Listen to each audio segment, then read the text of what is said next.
Welcome, everyone. We are back for some more Balance League, and it is week 8 for Division 3. And my God, of the week's gone past. We're already looking to the end of this split, and halfway through the year. Where's 2023 gone? But we got a great little game for you today, and maybe might not be as much on the line as usual, but as always, it's always interesting to see the underdog come through. But alongside me, and keeping the stream, the content, the info, I'm just the cheerleader really at this point, is Penumbral Samurai alongside me. How you doing, buddy? I am doing great. Just been, I don't know if people know, but we've been trying to get a big sort of production upgrade in terms of our graphics. We'll be able to show a couple of stuff on that tonight, which will be awesome to see. But yeah, this matchup's going to be super important. I mean, Ablaze Academy, they have to have, that one scenario, Doctor Strange-esque in 6 million variations to get out. But they're still a great team, and with the addition of Toast Crumbs, which was Frostbite Mayhem's, my team's former mid laner, now in the top lane, which is great, lovely person, and also really loves his Aurelia and Akali, which we weren't able to see last time because it got banned. But Quantify Force, that's not correct. Whoops. Already starting off, that is Quantify Nova. Oh, yeah.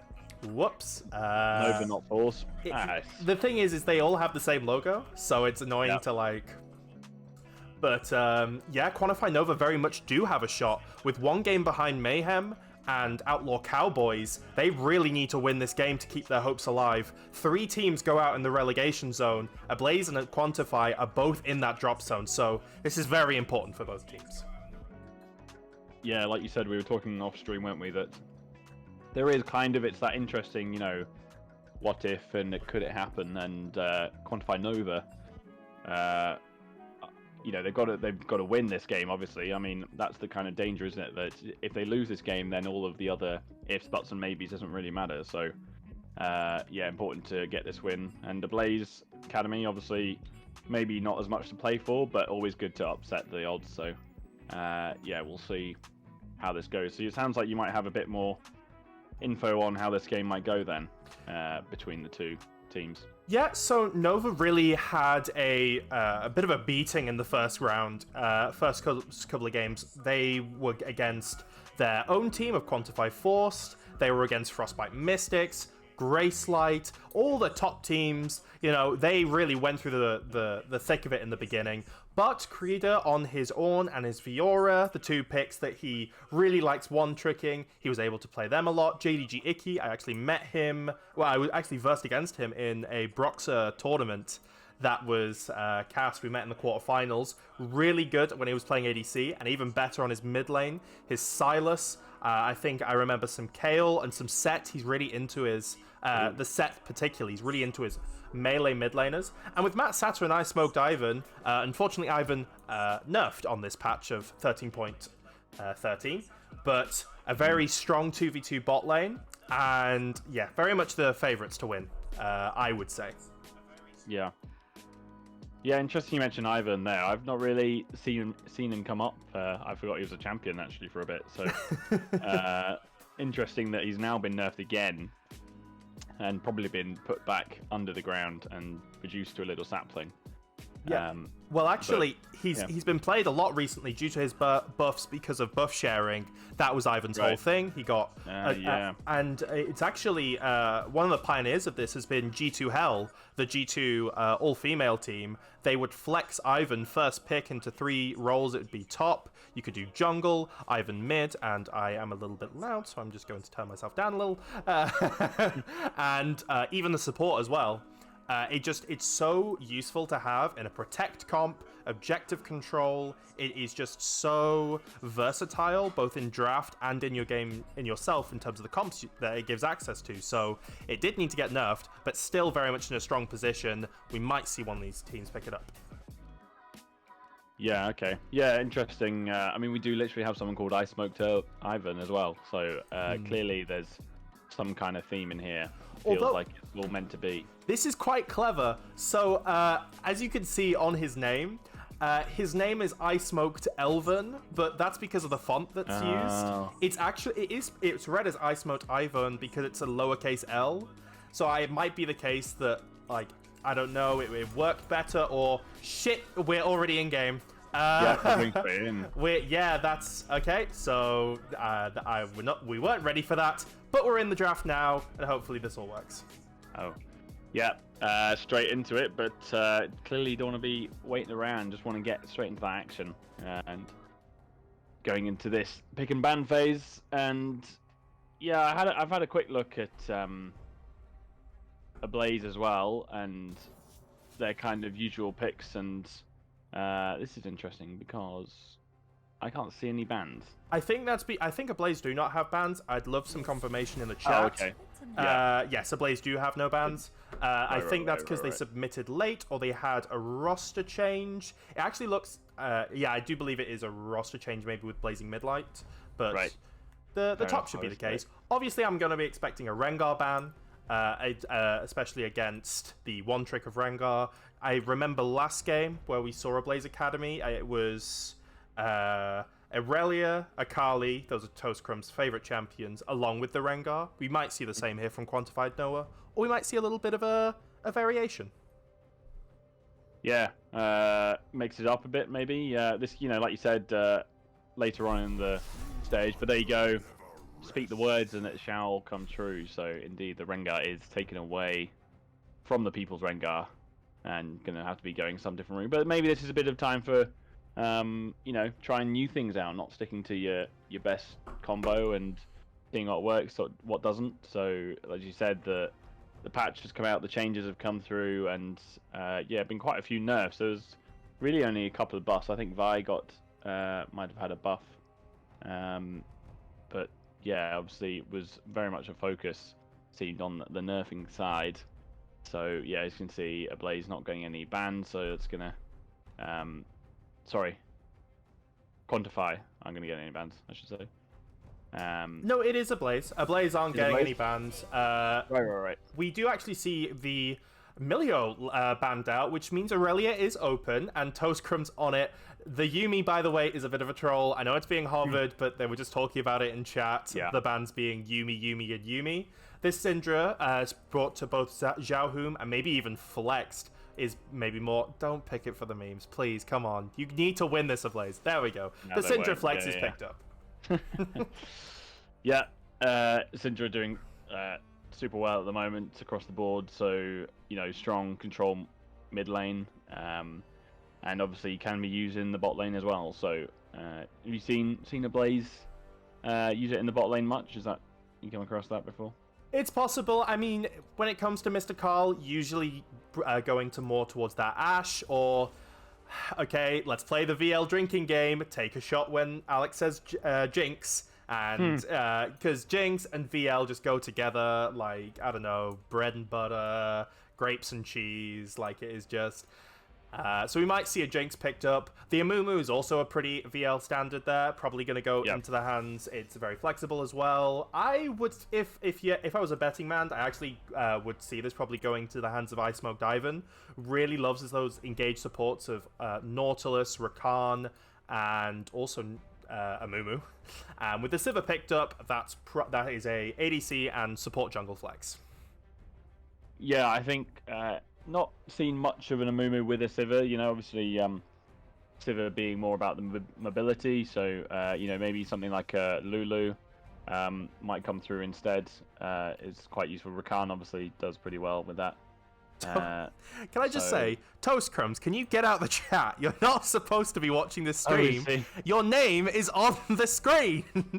Get out of here. Yeah. Screen sniping. But it's fine. It's all right. They can see their pick. They see what they see. See the same screen. So as we are finishing up the first round of picks, we do have the Pyke locked in with that Misfortune. So I mean, all out attack really for the side of Guns Ablaze probably should be the word here, and the Fiora locked in as a blind top lane pick. So. Could be interesting to see how Ablaze return to that, but we do return to the second phase of bans, which of course Ablaze should be. So Ablaze will get the second round of bans, or just no bans at all.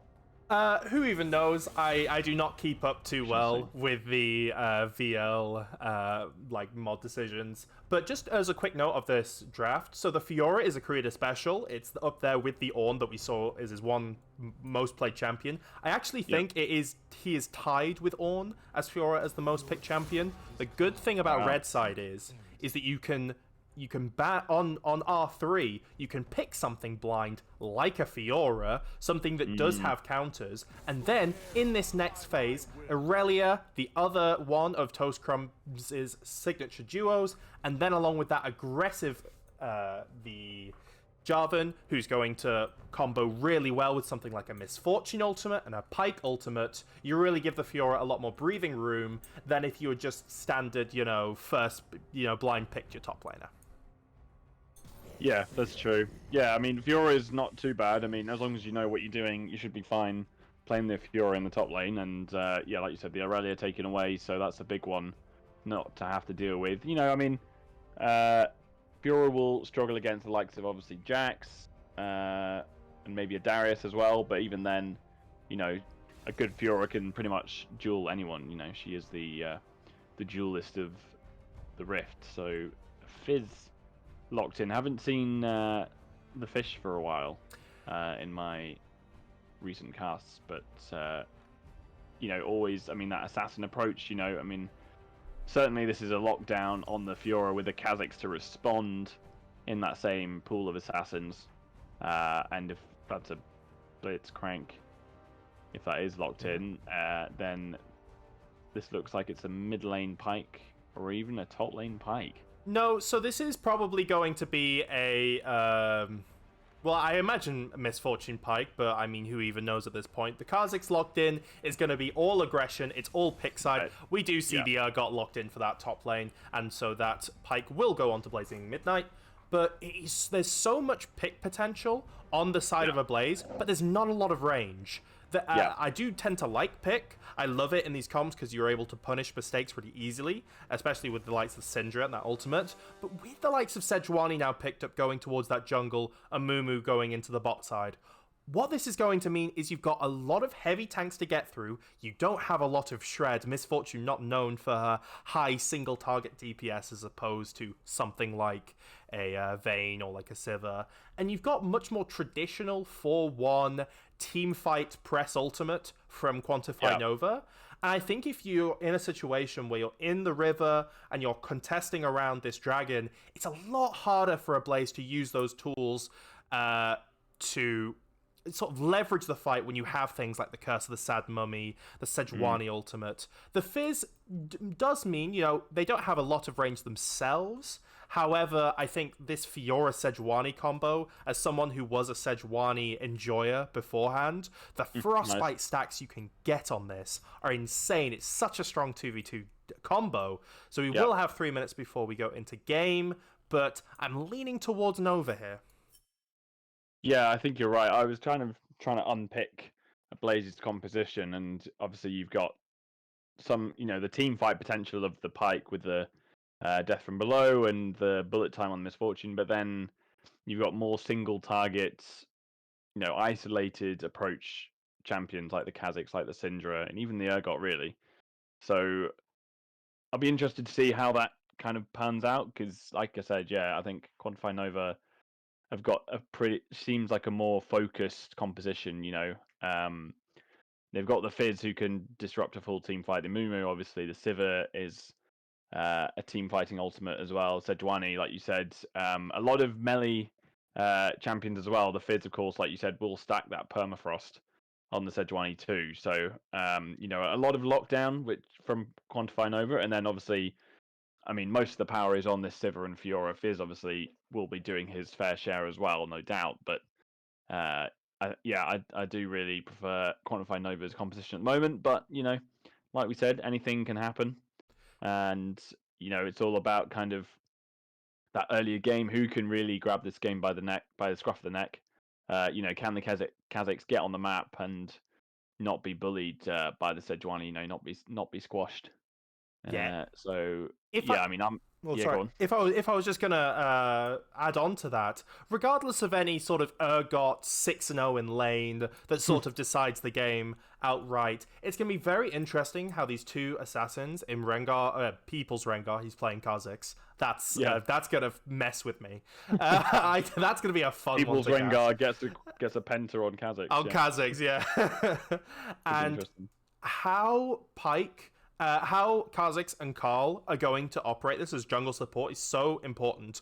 Are you going to use possibly the mid push and the mid first to roam to punish this Sejuani, as she can be weak early when it comes to her clear? You've got two assassins here and not great targets. Sivir with that spell shield and Fizz with the playful trickster. And that's it. You know, Fiora's going to be half bruisery, half tanky. You've got Amumu and Sejuani who, you know, you can't assassinate unless they're really far behind. So this Yeah. early to mid game for this jungle support is going to be so crucial for making plays and making picks, because otherwise these two assassins are going to have a hard time when it comes to creatively thinking how to work these team fights.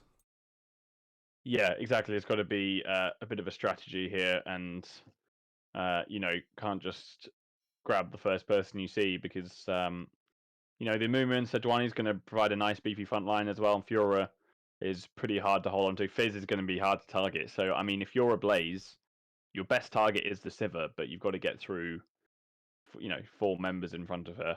So yeah, it'll be interesting to see and how the items stack up as well. You know, obviously the changes to static shiv. Be interesting to see if the Fizz does take that static shiv. Would be pretty insanely powerful. We've seen the Syndra with the static shiv as well. So yeah, I mean, items are kind of become their own meta in a way now, haven't they? Compared to the champions. So we'll see how that kind of pans out as well. Very much so. I mean, there's an argument here. I do like the Pike generally. It could be very helpful in answering a Fiora split push. Has, you know, if you run like the Moby boots with that W is going to be very helpful in answering it. But if this Sejuani Fiora really pops off, I mean, like, it is just able to get that 2v2 around Rift Herald, a Mumu Sejuani Fiora sounds like it shuts down any engage from the side of Ablaze by itself. But regardless of that, if Fiora gets going, it's going to be such a thorn in the side of Ablaze. Syndra can't answer, you know, immobile mage, one scatter the weak miss, you've got Riposte as well, that's going to be so helpful against her. It's going to be really tough to answer, and these other four on the rest of the map, as we do get into game, we will just sync up in a second, it's going to be very difficult for them to work, to deal with these two threats at the same time. Okay, so I am at 20 seconds. You're at 20 seconds. Yes. Oh, I'm 1 minute 20. You mean? No, 20 seconds. Just 20. Right. Okay. I'm like 1 minute. Okay. Is there any chance you want to come back a little? Yep. I'll come back at 20. No worries. Thank you. Thank you. Yeah, my computer a little slow. Okay, right. Anyway, so 3, 2, 1, go. Go. Okay. It's fine. We definitely didn't see loads of kills happening there. It's all right. No worries. Yeah, I can. No spoilers for it coming up in the first minute. Yeah, but I think, yeah, you mentioned Fiora's riposte, and it's just, I think it's one of those abilities that you don't appreciate how impactful it can be as well. You know, she can literally riposte a Noxian Guillotine from Darius. So, you know, with that kind of ability, and to be able to do that, that's what separates the good Fioras and the great Fioras. So is Krida really a great Fiora? We shall see, because she could definitely riposte the Urgot as well, you know, the Fear Beyond Death. So, you know, if she gets that, grabs that, then she's really going to be on top. I mean, Fiora is such a snowball. Urgot can kind of, but he takes a bit longer to get going. You know, he's his damage, you know, his percentage health. So against a Fiora, obviously not going to be as powerful as the Fiora is, and she's got that sustain. So, yeah, I think, you know, you look at the focus of where the teams are going to be, and you know, this top lane actually could be quite a big focus for the two junglers. As you see, Kha'Zix starting in his top side, and the Sejuani starting on the blue buff as well. in the opposing jungle. So, just a little bit of an update. We are having a little bit of a problem. For some reason, the website is not picking up the client capture, so we're just gonna have to. I'm gonna have to work with that. Yes, I understand it's a bit dark. I don't know why the scene isn't picking up, so I will be working on that. So we do have a little bit of a radio thing as we try and get this sorted. Fair enough. Yeah. Well, nice league audio going on. Yeah. Sometimes. Have you got the second program linked as well?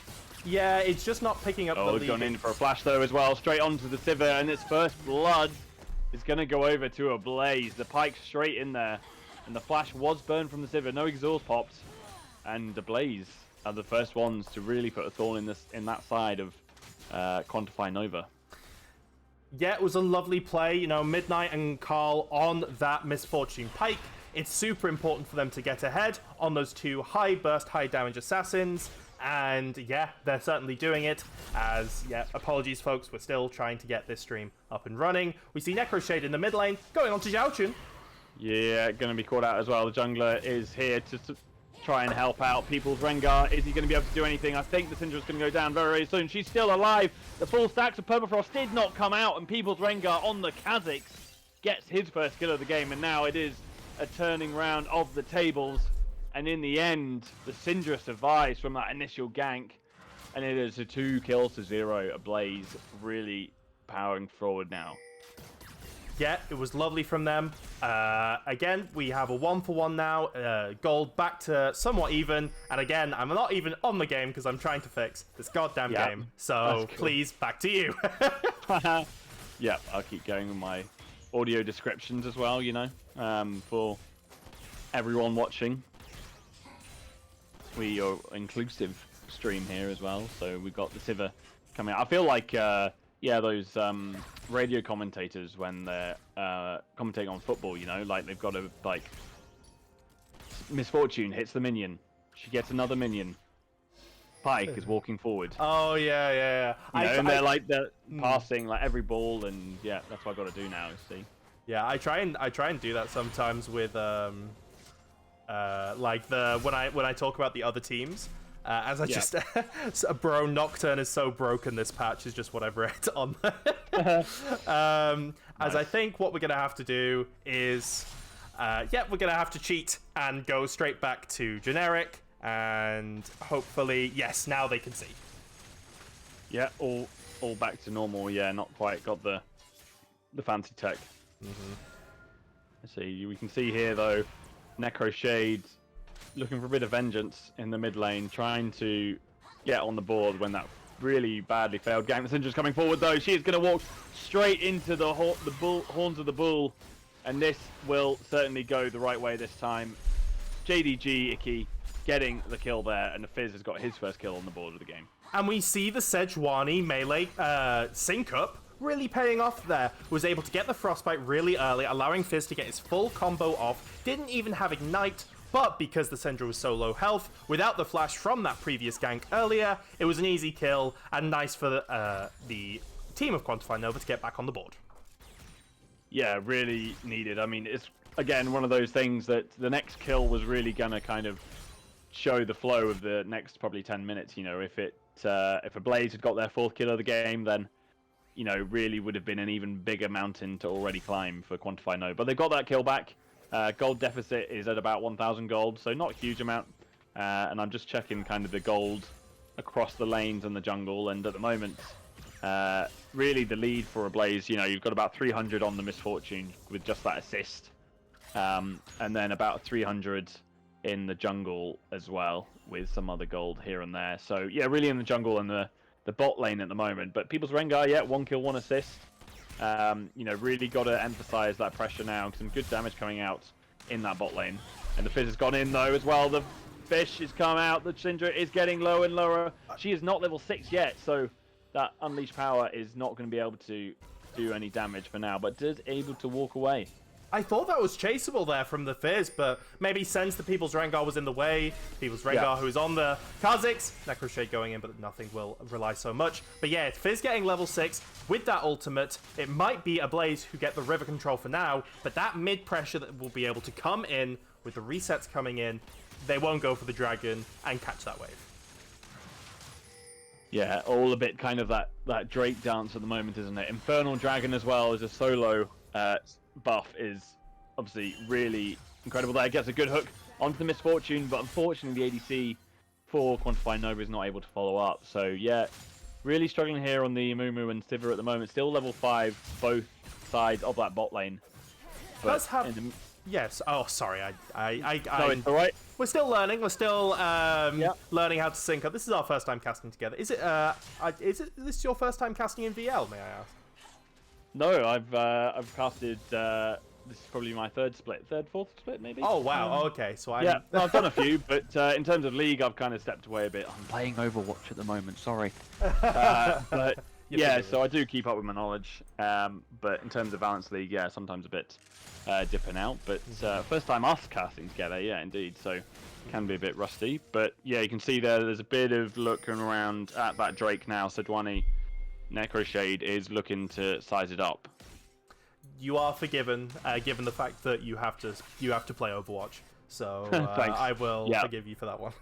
Thanks very much. But yeah, just looking up at the board, we see a 1k gold lead. Looking at where that is, it's where you expect it to be. It's usually about 400 gold on the Misfortune and a similar 400 gold on the support. But that's still nothing of significance, given the fact that when you look at Quantify's Nova's comps, we see the Rengar activated on the Kazakhs as well there. Yeah, people's Rengar on the Kazakh. The flash away for Chum the Water is going to be able to save her for now, but he's coming back in and gets the kill with a flash away, but there is a follow-up flash in people's Rengar and the second kill to 0 for there. But you did see at least, maybe in essence, in a revenge of Icky, that they did get that Infernal Dragon. That was for Quantify Nova, yeah. Yeah, that was greedy from Xiaohun, especially as you know the Playful Trickster was not used yet. Should have just let the people's Rengar's Kazakhs just take the aggro. You know he has the isolation damage, actually sitting at 2-0-1, which is exactly where this Kazakhs needs to be.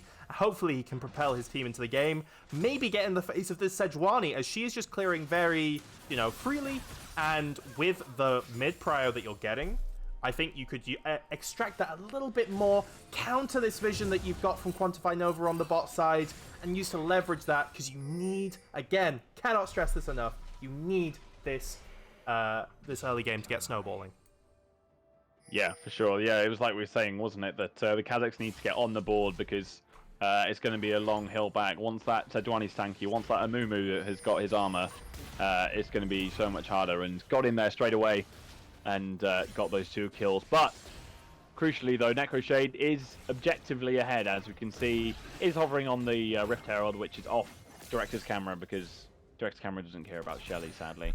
Directed camera? Right, this is my one. Directed camera can suck my balls. I swear to God. Like, I'll be watching a 2v2 on the bot side. It's like, but did you know that top lane just got a minion? Have you ever seen the Come on, man, exactly. the scenes? Yeah, I'm watching Rift Herald being taken now. I'm giving Shelly the appreciation she deserves. So, Rift Herald lives matter too, as we are actually focusing now onto the mid lane. The Fizz didn't get the stun, but the unleashed power not enough to take it down. Chum the Waters tries to come back to try and seek a vengeance now, but the Fizz getting very confident. Playful Trickster does exactly that, but it is a 1-for-1 in the mid lane though, and the Misfortune, she is by herself, and with the flash to give away just for a little treat on top. The Pike tried to flash as well. Some fancy plays there, but unfortunately that Bone Skewer is just gonna clip the edge of that hog. So in the end, cross map, it is a 2-for-1 in favor of Quantify Nova, back to 5 kills to 4. That was very messy there. I think Mr. Carl could have maybe ulted a bit earlier, could have tried to maybe stop Xiaohun from dying, was able to get that Fizz-empowered auto attack, which was the one that sealed it for the fate of Xiaohun. But just plays all over the map, and blazing midlight, you knew that Pike wasn't there, and then you go in 2v1 against a Mumu who I keep people's Rengar. Yeah, he's doing exactly what the Kazakh should be doing. One more little tickle, one more just scratch to the nose, and really well executed there. A bit lack of awareness maybe from Necroshade. 0-2 now, but we're going to continue. The Fizz, of course, can deal with a Kazakh still, but is able to hop away. And the red buff is defended for now. But yeah, you can see the gap in the jungle is getting larger and larger here. And credit to people's Rengars here. Look at his build. He's going that Gore Drinker because... Carl going for it. Yeah, almost there with a flash away to safety, but we're going to continue the fight though as well. Now Pyke has got to be the one to jump away after that incredible advance, but sadly the bandage toss is going to save his blushes there. No kills in the bot lane. I was able to predict directed camera going to top lane again that time. I was like, Nice. it wants to, like, damn, that melee minion. God, the people just need to see that one.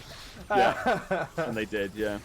So just to let people know, because obviously we do not have the overlay, apologies for that one, folks. Ult coming out from Misfortune delays my ability to tell you that on the blue side, it is Ablaze Academy, looking to try and get 3 games out of this season. It would still be very hard for them to qualify, but on the red side with 2 games to their name, Quantify Nova also in that drop zone, but just they need to win this game and more if they want to make it outside and into that playoff run. Yeah, I mean, this is what happens, isn't it? It's that mentality, just toast crumbs. You see this top lane, 0 kill participation across the board for the 2 players.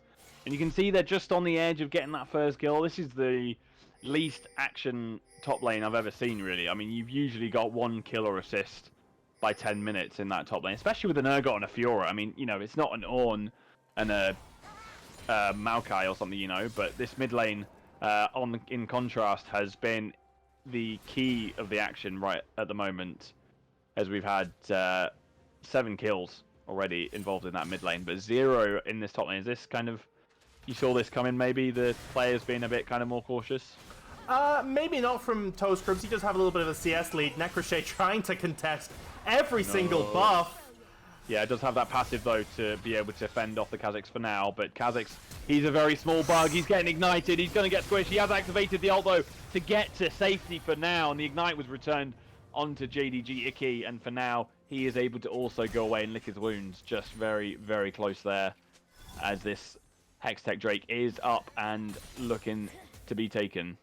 And the pressure that Ablaze are putting on Necrochet is amazing. It's almost like they might be in the stream watching right now. I don't know. Maybe they're taking our advice. Maybe they're typing in the chat. Who even knows? It's not like I can see their names or anything.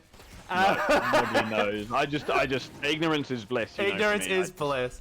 I actually don't know. But meanwhile, ignorance into the Syndra, the unleashed power. Oh, one more orb there as well, and Zhao Chun is able to get the second kill of the game. Bullet time is coming in as well, and that's just an easy pickup for People's Rengar to get their first strike of the game.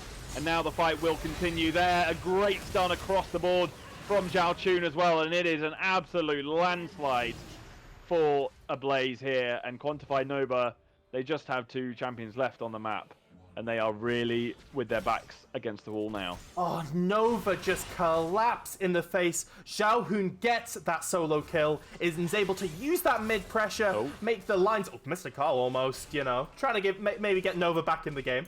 But credit to Zhao Hun on that Syndra, which remember, this Fizz was picked into the Syndra, and getting that solo kill is nice in and of itself. But then, because of that kill, we saw the TP come in from Toast Crumbs, knowing we can win this fight now. Creeder doing his best on the top side. I know we have some Creeder fans in the chat on this Fiora, one of his signature picks. Oh, just as able to miss the Tom in the waters there as well. Really trying to make the most of it. But it is this Fizz, pretty much apart from the Mumu, is the only one with some decent kills on the board. So you can see, even though not quite doing that well, but the Pyke's coming in here now as well. A stun onto the Fizz as well. No way out at the moment. Playful Trickster is used. And now the Mumu is here to try and press the attack. But unfortunately, the Kha'Zix is there as well. Will just simply collect his reward and get his 5th kill of the game. And now the Mumu needs to flash to safety. But we might be getting our first kill in this top lane. I know the Urgot does have his kill, but this is the first tentative battle. And now, unfortunately, Glacial Prison doesn't quite land, but it is able to slow down the Urgot for now, as Permafrost is activated as well, getting very low. But unfortunately, there is just not enough damage on that Hog. Is able to take down 1 kill for now, but it's going to be surely exchanging her life over to People's Rengar very, very soon indeed. Flashing under turret for now. It's going to be fine instead. The Fiora's the one that's going to be looking out for trouble and gets the respawn. We talked about that riposte. And indeed, she says on guard to the Pyke, who gives his death to himself. And that, Amumu and Sejuani able to get out to safety too as well.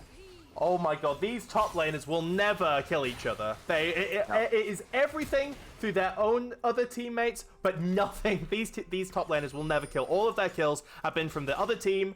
But yeah, it was a nice try. Ablaze trying to push their advantage forward, but that shutdown and that gold that is now gone on to Quantify Nova. Okay, they are still 3k down, but as a scaling team with a Sivir that's only about 1 kill's worth down in terms of CS of gold, they've still got a fight here. This game certainly is not over. If you're a Quantify fan, I know we've got them in the chat. So yeah, keep watching. Watch this space. Yeah, it's all to play for as well. Yeah, you can see People's Vanguard really trying to eye out some kills here. Just really absolutely blow open that lead. As we do now have the second Shelly on camera, at least. Direct camera is making amends for now. But you can see, of course, it may be a fed Kha'Zix, but it is still a squishy bug. And like I said, Quantify Nova have the means, have the tools to be able to lock him down. They just got to get that one fight. It is not fully lost. About 3k gold difference at the moment. And they've just got to be careful in their next move. Yeah, and again, how Kha'Zix, I'm just going to call him Kha'Zix. How the people's Kha'Zix. The people's Kha'Zix, there you go. We've got a bit of a rebrand. Mid-game, the first one Riot Games has ever been able to facilitate. And here we have it in VL. Anyway, back to reality. How Carl and Kha'Zix are able to work this map is going to dictate. They do have the gold lead. This Kha'Zix, remember, what is only actually 1k ahead. You would expect a little bit more given all those kills. I believe it's because of the shutdown the Sejuani might have gotten. But if you're going for this Gore Drinker health style build, it differentiates how you're going on these fights. You're not super diving in. Are you trying to 1v1 with the Fiora? Are you trying to get picks, use that vision control? But with how consistent I've seen this map on your bottom right hand of the screen lit up for Nova as opposed to Ablaze, it just makes it that much more difficult for these assassins, for these engaged bursty champions to make their mark. Yeah, exactly. I was just going to mention the Gore Drinker go on the Kha'Zix there. Obviously, trying to get a bit more sustain here and not be totally blown up in one go. As looking to maybe get the odd kill here as the Drake is up in about 15 seconds and is a Mountain Drake, so a Mountain Soul. Not the most exciting, but it does obviously that kind of double whammy of gives a shield, prevents a shield for the other team. So, important nonetheless. The Mummy does go straight in though as well. The Curse of the Sad Mummy has been activated. Glacial Prison goes wide, and it is the Mummy that goes down is the first death of the fight as well. The Pike is in return, and it is a 1-for-1 at the moment though. But look at the Urgot. The Kiz has got his double kill. Is he going for that Penta? He's on the back line, but we're going to focus. The Kha'Zix is getting his kills as well. The Fizz is still alive. One more playful Trickster. He's going to have to walk away from that. And in the background, the Kha'Zix did go down. It is just Zhao Chun left against two very low health members of Quantify Nova, and indeed one does go down, and the Syndra is able to hold the fort for now, but Quantify Nova are certainly the ones that come out on top of that fight. Critical that the Sejuani goes down there, especially with this dragon. They do not have a lot of health, especially Icky, and you see Zhao Hun actually wanting this. We're not going to be able to cover it because Zhao Hun's going to go for this. No, he's going straight in as well. He's missed the stun completely though, because now he might be in a bit of trouble himself. The stopwatch will delay things for now, but the Fizz is here to get that kill. Really risky there. Could have easily died to the Urgot. Hasn't quite got the Fear Beyond Death, but is he going to be able to get a kill in the end? No, not at the moment. The Pike is there to try and get the kill, but the jump away is able to avoid the death from below, but not the death itself. And a 1-for-1 there as the Drake still not taken by either team. This is not Mr. Carl's game. I've just seen Hook, it's just, go wide. I remember before this dragon, he hit the crab with his hook, so he's really got to start hitting these skill shots if they want Ablaze to keep this lead going, which has now shortened to 1,000 gold. The dragon is nice, but this gold lead has shortened for Nova. Yeah, it certainly is a lead, but 700 gold is a lot smaller than 3,000, that's for sure. And it was that first death of the game for the People's Kha'Zix / Rengar, which I believe did go over to the Fizz as well. So that was a nice big chunk of gold in his pocket. He has got those Magic Pen boots as well now. He has got the Luden's Tempest was going to say Loon's Echo. That's my the OG. But yeah, so as we said, we've got into this kind of mid to late game now as well. The Sejuani is tanky as anything, so isn't going to be a focus. The Mumu is not high level, but still pretty tanky. I mean, this full Hog, I should say, is going to be a huge beast to try and be taking down the Pike. Not sure really that's going to be your target. You'll just have to jump out of there. The Fiora trying to get in. The frozen glacial prison is going wide again. We should be noticing Necroshade, not quite his strong point on the ultimate today as well, but having an impact nonetheless. You can see how tanky the Sejuani is now. She's going to get away there. But yeah, 2 tanky members for Quantify Nova have kind of slowed things down for Ablaze with that first, early game push. That top 3v3, that melee sync-up that was able to have with that Fiora, with that Sejuani, I think if Krida hadn't gone for, I think it was the retreating, Xiaohun, and actually turned onto Toescrums or Rengar as they were running away, it could have been a kill. But again, Sejuani is so tanky. How are you going to deal with this? We saw this in the last fight as well. The fact that this front line, Matsata, you got to get out of there.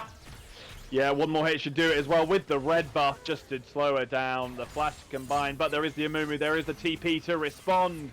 And this is the Quantify Nova we've seen, and that is the Quantify Nova who are close to getting to their promotion, and they do return and salvage and avenge their bot lane ADC.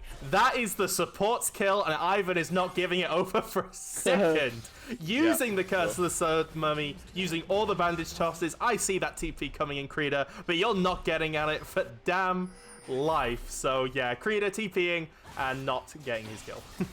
Yeah, the kills are continuing as well. This Fizz is on a rampage, getting his kills stacked as well. Very nice stopwatch to prevent the rest of that unleashed power damage. And will just simply be continuing to farm. But now this Xiaochun's got to be really careful. Easily stunned, can be stunned and rooted by the Glacial Prison, but is going to have to walk away there on the Sejuani. But a lot of back and forth, a pretty open, destructive game, really. And it's yeah, absolutely. But it's a game that just gets tougher and tougher for when it comes to Ablaze's squad. Xiaochun was not able to get a lot of damage on that fight. The stun as well, but I think the spell shield is able to block some of that stun at least now. Xiaochun got to be careful because there is a bug in your face at the moment. But now they're going to chase and chase and chase the Amumu. Ice Smoke Turban, but is it going to be enough smoke Amumu for now? Flash away from Xiaochun means that Misfortune can pick up the kill. And then Xiaochun gets the shutdown onto the Fizz. And unfortunately, I think that could be a Quantify Nova opening the door again for Ablaze to win this game. And the caster curse strikes again. You say how it's going to get more difficult for Ablaze, and Ablaze just rubbed that in your face. Lovely little players. They just caught Quantify Nova lacking. Really disrespectful when it came to positioning and knowing how to fight when you had numbers. Yeah, just letting Ablaze back into this game.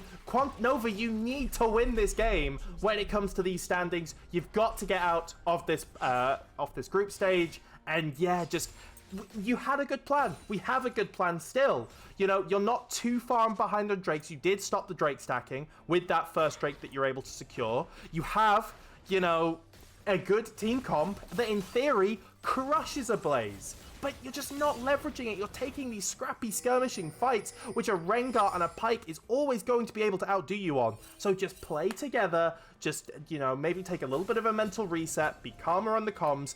Give this dragon if you're not feeling up to it. And just get your composure in these 5v5s. Yeah, I mean, it's a slippery slope. That's kind of the essence of League, isn't it? That once you get one death, that the rest come very soon through the floodgates. You can see there are 9 deaths in the bot lane for Quantify Nova as well. So something really not quite gone to plan, but of course this is just the first game out of the best of 3, so we shall see what comes from here. But a good stun onto the Fiora. She's been caught out going bush hunting, but now the Curse the Tad Mummy is going to be able to reach the Syndra in the spot, but to what avail, because the bullet time, baby, is going to take down the Urgot, and the Pike is going to follow up as well and help the teammate, and Ablaze are indeed spreading the fire at the moment. The Fizz is trying to get away at the moment and takes down the kill of the Pike. And indeed, Ablaze are able to survive. It is actually 2 kills to 2 in the end. But you could see there were Quantify Nova running for the hills and certainly the losing team there.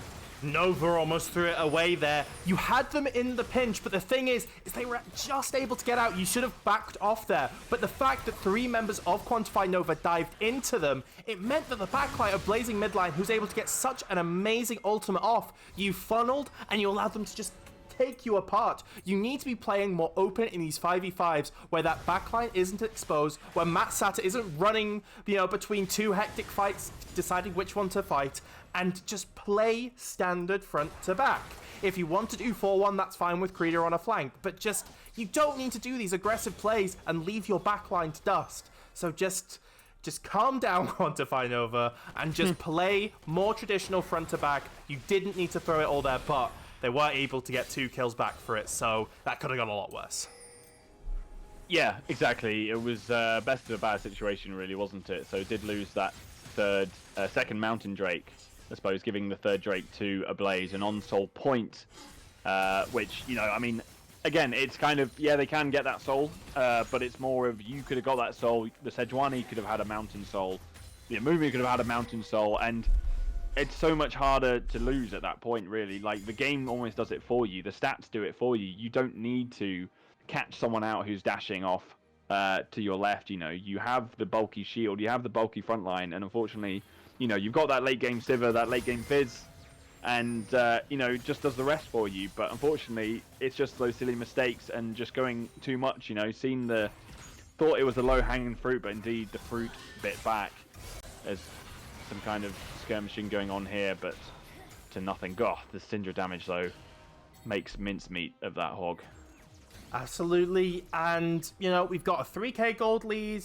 I would like to see Creeder maybe push a bit more. You haven't died yet. You've got your items. You have got a fully stacked Ravenous Hydra, and you've got that Divine Sunderer. You need to be finding ways of getting, as you see Creeder do now, just get away from this Urgot who can clear the wave at range with his Titanic Hydra, and just try and find a play into Xiaohun. Try and get a little bit of that deep vision or skirt around that bot side jungle. But as of right now, they're not playing too aggressive, they're not playing with vision, and you've got to try and make something happen before this next Drake, because this Mountain Soul is going to give the plays that Ablaze are going to have to make so much more safety and security when it comes to those fights around objectives.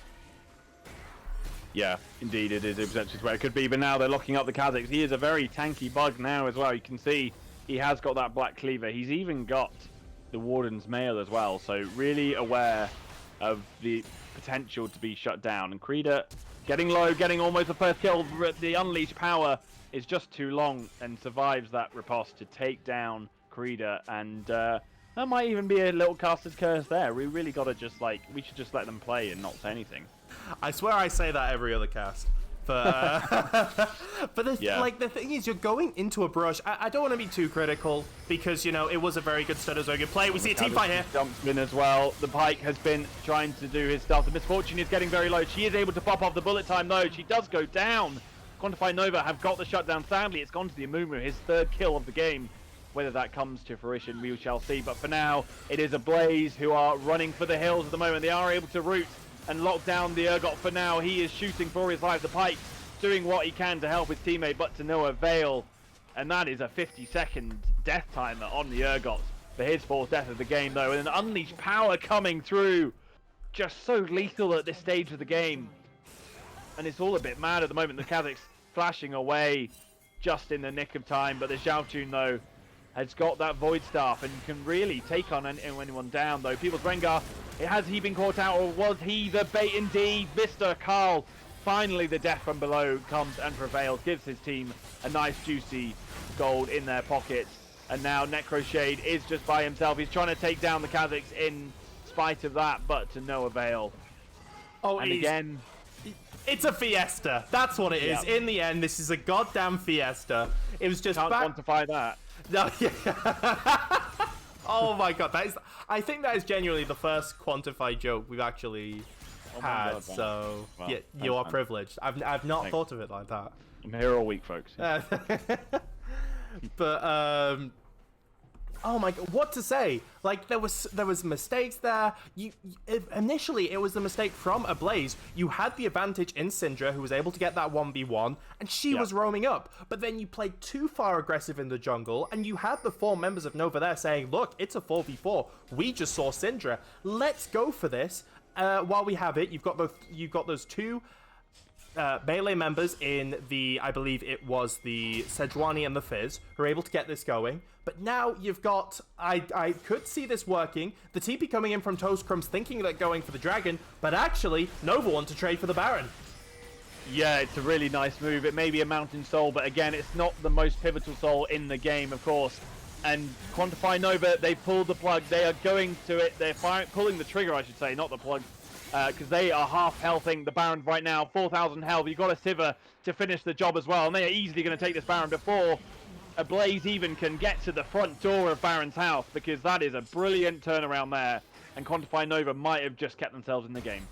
Matt Sato was out of position when it came to that, but they were able to get it. It is Ablaze trying to, just get a little bit of a pick, thinking that they've been robbed in an objective, and they have. Toast Crumbs did not need to TP when you're getting no pressure in, and you've got, look at so much vision control on that bot side. You did not need to TP in that quickly, and because of that, I smoked Ivan. Slow. I smoked Ivan. You got to join your team.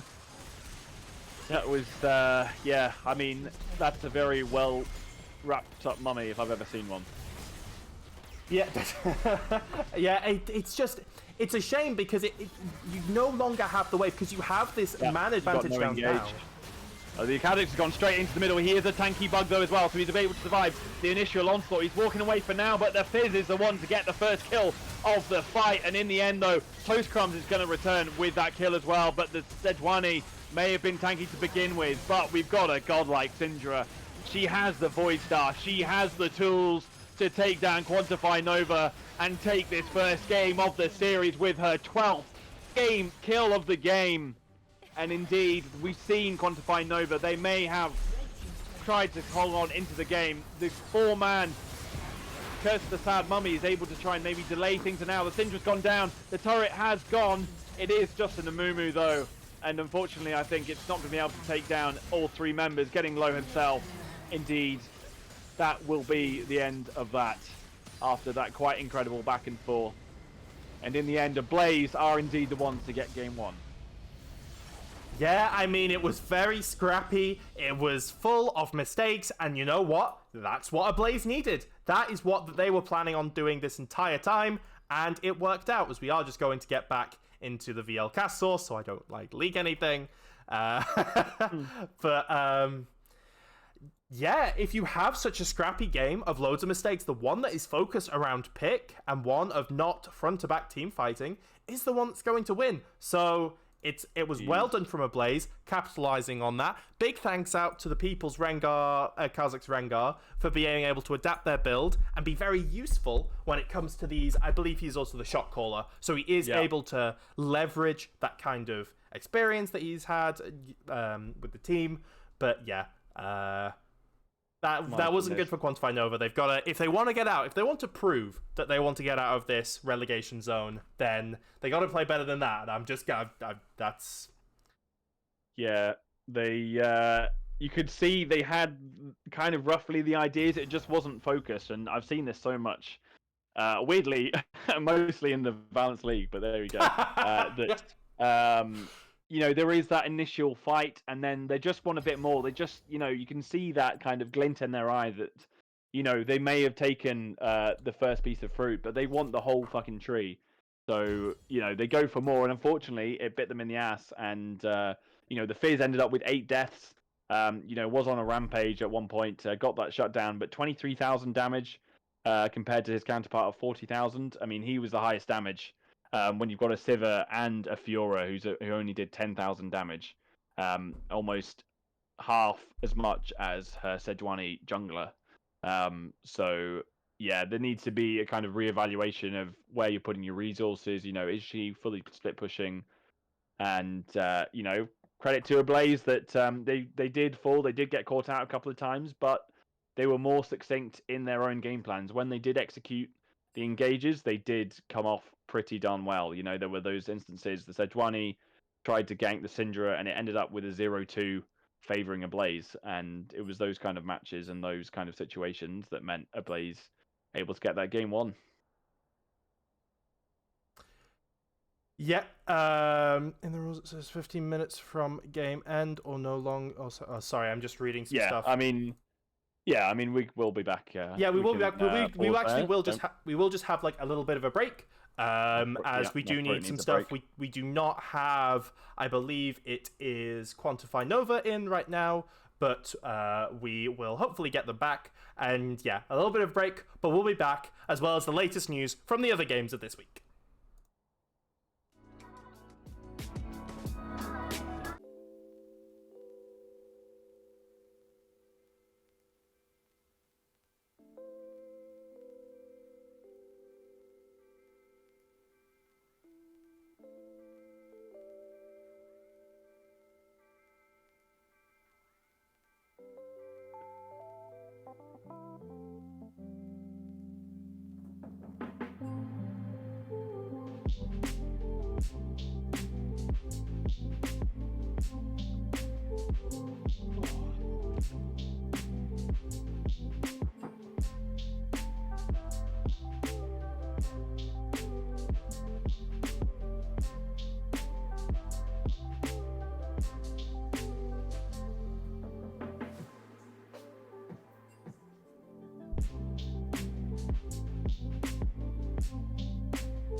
All right, folks, welcome back.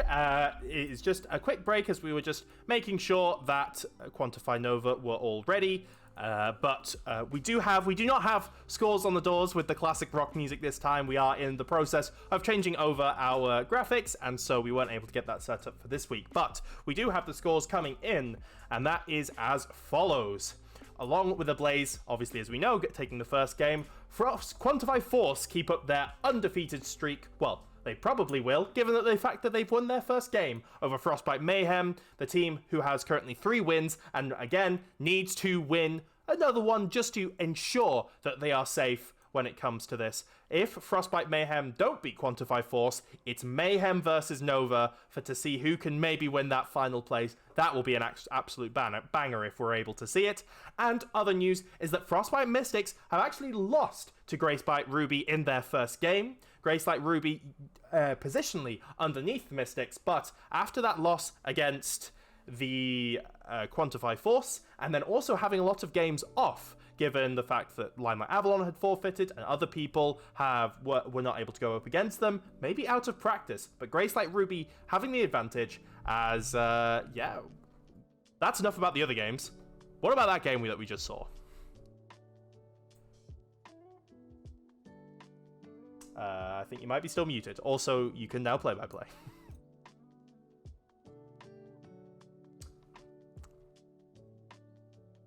Oh, he'll be right back. Okay, no worries, folks. We will just wait for Smith to get back, but which is okay. What's that mean? It means I get to talk to chat. How are y'all doing? I know we've got, our usual heavy hitters in here, Forks and Isa Arrow, keeping me up to date. Doper Student saying, Jungle doesn't seem to play Sejuani. I thought they did okay. I thought the melee idea was a good idea. I thought Nova's comp in theory was a lot better, but was not able to capitalize on it. Thank you for the updates. It does seem like the tournament website is working, so we do get the live updates from there. So yeah, we'll just wait a little bit for it all to come up. Just looking through my notifications just to see if I'd missed anything, and it's just the fact that the stream has gone live. Apologies also for the technical issues. I mean, it wouldn't be VL without some technical issues. But yeah, I couldn't. It's not picking up a lot. Oh my god, these memesters in the goddamn chat. I can hear it like pinging like 10 times. Crinzy brought out Kane versus Stevo. Yeah, that was never gonna work. I rate Crinzy a lot, and I am as take a shot whenever fucking Alex says he's the manager of Frostbite Mayhem. Yeah, they have been going through a lot of changes. It's been quite difficult to manage them and all the other stuff that I've been doing. Oh, that's for game 2, Fox says. Stevo Belveth, that's gonna be interesting. Didn't they bring that? That might have been Div 2 when that Belveth was brought out against Kane, and the argument was that Belveth has a lot more damage, DPS, and is able to go around the Kane in terms of his ability focused. That'll be interesting. I really rate Stevo as well, so let's see if Mayhem are able to do it. One thing I really have liked, regardless of wins or anything, something I think VL encapsulates generally, is that the team's been really getting on, even when they lose, when it comes to mental and having just a really good team atmosphere. It's been really nice to build. You gotta tell them not to troll this. Yeah, just don't imp, bro. That's the tip. Still waiting for my favorite play-by-play caster to come back. Ah, he is back. Okay, that is no worries. We're still not in game yet, so you may join back whenever you would like. Just talking to chat right now, so. Oh right, hello. Yeah. Hello. Okay, right. You can now switch into play-by-play, and I will be your nice submissive color caster. Okay. Thanks very much. Cheers for taking the reins there in that very weird manner, but yeah, quite a mad first game, really. I mean, we're always really happy as a neutral for it to really unfold like that, and yeah, I mean, glad Ablaze. For some reason, I just had a feeling Ablaze were gonna be able to, when those teams feel like they've got nothing to lose, they just really play it well, and people's Kazakhs for that game really adapted to that game as well. I mean, weirdly appropriate for the champion he picked, that he did indeed evolve his build to fit the enemy he was facing, and realized that maybe he could do some damage by that point, but he's going to be just killed straight away. So to be able to sustain the enemy team was a far better idea, and indeed Zhao Xun did the rest. So see if they can do a clean sweep of Quantify Nova, who have got a lot of making up to do in the second game, as we are now into the pick and ban phase, with of course Ablaze going to be able to have to skip their first 3 bans. Nope. It is only for the first game that they have those bans, as once again I do not have them on the right side, because for some reason this doesn't work on phone. So hopefully that has swapped over, and no, it has not, but we will just wait for a second. Yeah, Sejuani banned out. I can very much agree, as this is the first time we're actually going to see Ablaze's bans here. The Amumu and the Sejuani just saying, hey, we saw what you played last game, don't do that. Yeah, exactly. Yeah, interesting. Amumu, Sejuani taken away straight away. I mean, I suppose it did cause them some problems. It's interesting when a team wins the match and they do actually target champions in that game to be banned. So, yeah, I mean, clearly going for a different plan. But you can see, of course, the Rengar was banned, and then now the Kazakhs will not be entertaining us this game. So maybe we're seeing a People's Kane this game. Who knows? But yeah, who do you think he's going to be going for this time? I mean, when we look at Nova's bans, because obviously last game we saw a bit more targeting towards, we saw Emilio banned, and it's the Kazakhs that was swapped out for the Akali, Toast Crumb's Akali. Zhao Xun, I believe, might also be able to play it. We do see the Emilio banned as well, but I don't know if you want to ban Emilio. If the general style of Ablaze continues, we also see the Aurelia that was left up before in the first phase there as well.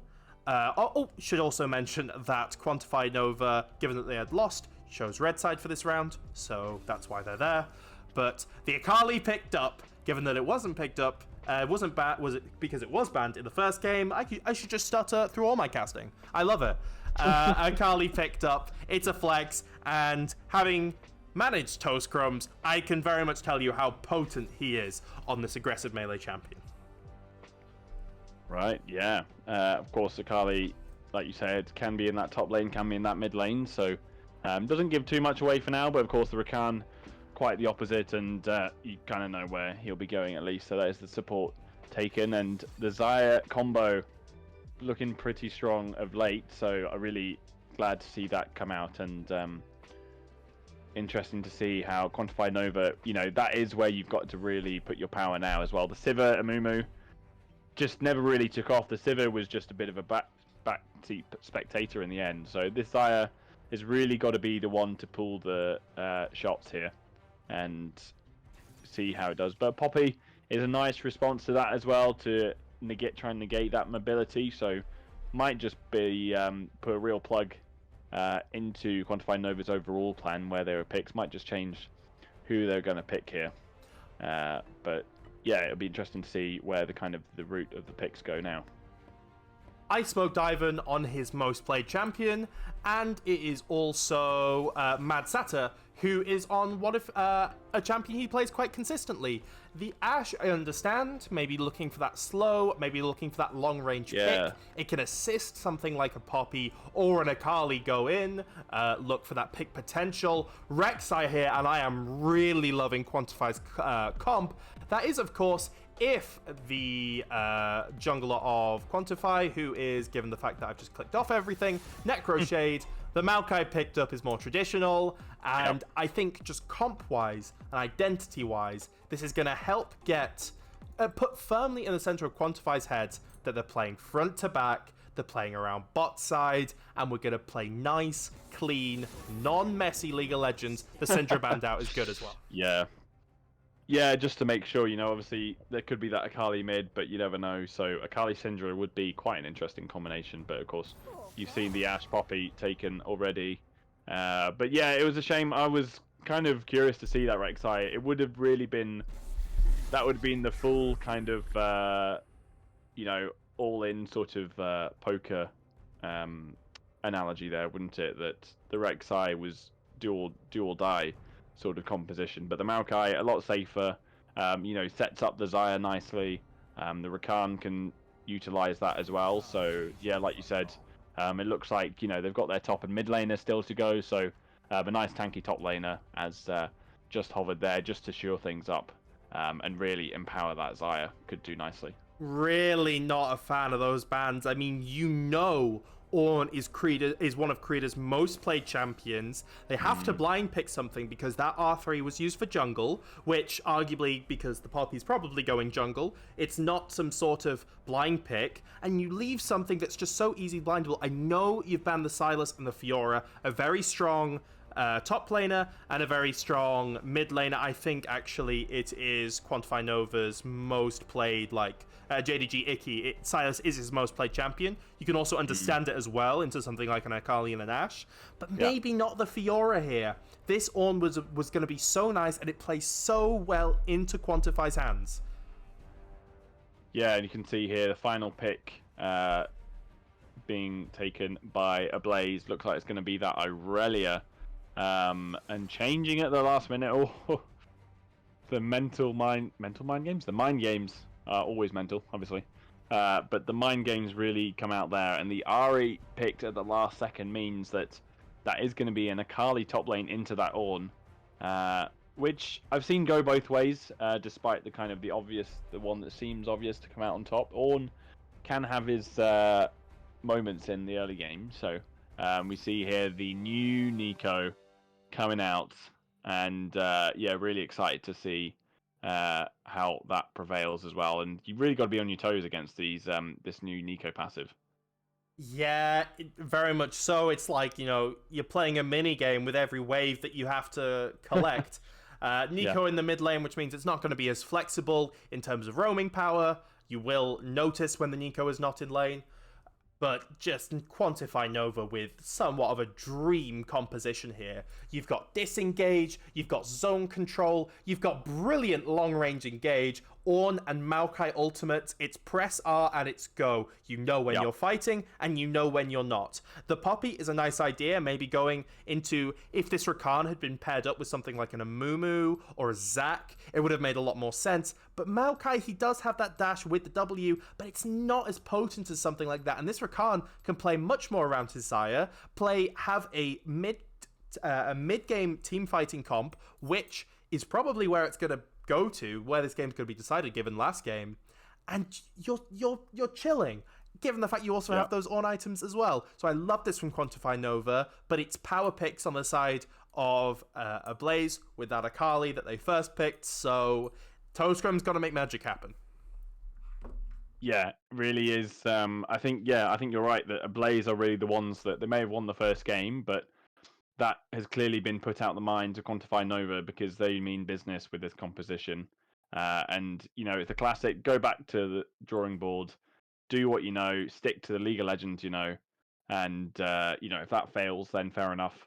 You're all out of ideas. But Ablaze here with that Ash Braum combination in the bottom, kind of gone for that more crowd control kind of effect, really. And, of course, the Poppy with the steadfast presence can negate that Ornn ultimate if she does time it right.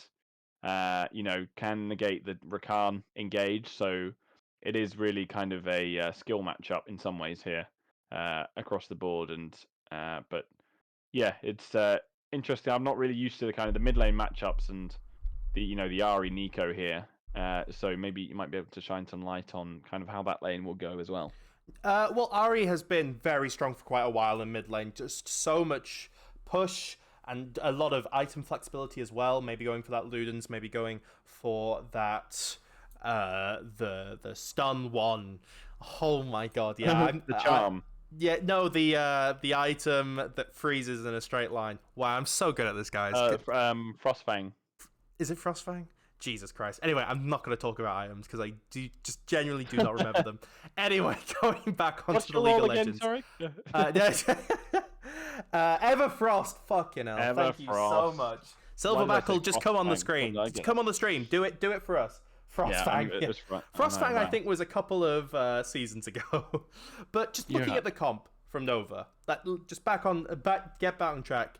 Every single one of them has hard crowd control. There's no Fizz and Fiora that are like maybe if they sync up. If the Akali wants to go in, all of these champions have ways of locking them down. Same with the Ari. So if you want, an easier comp, you cannot get an easier comp than what Quantify Nova. There we go. That's how I say it. It's reliable. Fine. If someone lands CC, another one can follow up. It's simple. It's got a clear game plan. I'm gonna stutter through all my sentences, and you're just gonna have to deal with it because this is Valence League. Yeah, that's all right. That's what we're here for, to stutter through. But like you said, there will be no stuttering, certainly from Quantify Nova. A very straightforward game plan, and Ablaze, see if they can 2-0 in this series as well to hang on to that thread of a chance to keep their hopes alive of avoiding relegation. I think it is as well, right? Not just they can't really get out to playoffs, can they? They've just got to try and stay in the league to try and win these games, right? Yeah, absolutely. And Ablaze, they're a team with a long history in VL. You will have probably casted them before. I'm very new when it comes to being in VL, but playing on this team, and if quite a few members stay, this is very good practice when it comes to going in. I am in game, but I do just want to finish this point. Actually, no, I don't want to finish this point. Let's sync up. I am currently at 15 seconds. Okay, 15 seconds. All right, me too. All right, 3, 2, 1, go. And I've just realized no one can see the goddamn screen because the website's broken. Let's go. Okay. All right, give me a second. Audio descriptive league. Let's go. No, it's okay. I'm dying. Oh my god, there's a pentakill. Thank you. There we go. You should be able to see that one. Chat. Well, what's here we go. While you're maybe you sorted it, but what's the craziest level 1 you've seen in League of Legends? Oh wow. Well, actually, I do remember. This was on stream as well when I was playing in that Broxer tournament, we had this thing where we always wanted vision on the top side buff. I was the mid lane. I was just playing like Corki and Malzahar, just playing like three screens away. And we 5-man walked into a Scion queue. And, oh my goodness. And that was, like Medic was like flaming us because it was like, I mean, you just walked into a Scion and I'm just like, yeah, we didn't know that they would be watching our replays. We were able to win that game, but yeah, it was a rough start, and that's probably the most like tense and most like heart attack I've ever had in like in sudden level one. Yeah. Yeah. I think I've seen a game. Yeah, with the Thresh ended up with like a triple kill somehow because he just like, with his stacked up auto attack, just managing to dish out the damage there. That was quite a memorable one for me, but sadly no Thresh in this one. Maybe we get a Braum Penta or a triple kill, but I did notice, it does make me remember that, the Mumu Ice Smoke Turban did get quite a few of those kills last game as well, which I think may have hindered Matt Satter. So yeah, maybe a bit of a kind of a change of plan there as well might help things for Quantify Nova.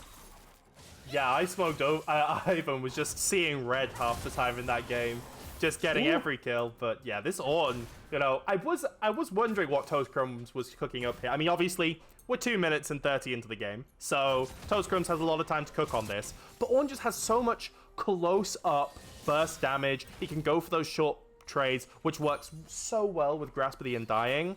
Like, I would pick Ornn into Toast. Like, if I had to think of any single top laner, we see the level 3 come out as well. Look at that damage. Whoa. He lands 1 W and 1 auto, and any of Akali's dashing left, right, 200 years just doesn't land. Xiao Chun landing someone as well at the moment, but unfortunately Ari's not going to have the damage for now. No items, not quite, but just a warning shot probably there, really. Yeah, some great damage, some great trading there. JG, he gonna have to be a little more careful. But going back to this top lane, because direct-to-camera loves this top lane, we're gonna basically... oh, baby, yeah. If you had to give me one champion to play against Toast Chrome's, hundreds and hundreds of games, Akali, it would be Ornn. It's easy to execute on. It gives my team so much... Am I gonna cast a curse him? Oh my god, he's getting such a good trade here. Oh, he's getting a trade, but he's going to flash away as well. But from the sense of the directed camera, there's not going to be anything carrying on here. The flash is engaging here as well. The Poppy is here to get their first kill of the game. And unfortunately, it is a bit of deja vu for Quantify Nova because Matt Statter is the first one to fall and Ablaze get their first kill of the game. Yeah, just bot lane, very extended. You knew this Poppy started topside as well, not only with that ward, but given the fact that you knew bot lane didn't leash, and was just too aggressive. Good on Toast Crumbs, he is able to get a small CS advantage in his top lane, but yeah, that especially on a Xayah and Rakan. But we got 2 big boys against the lowly Akali here, knocked back as well with the Nature's Grasp, but Akali is able to get out just about in the end and just in the nick of time able to survive that. No flash needed there, and the Shroud really coming in clutch there.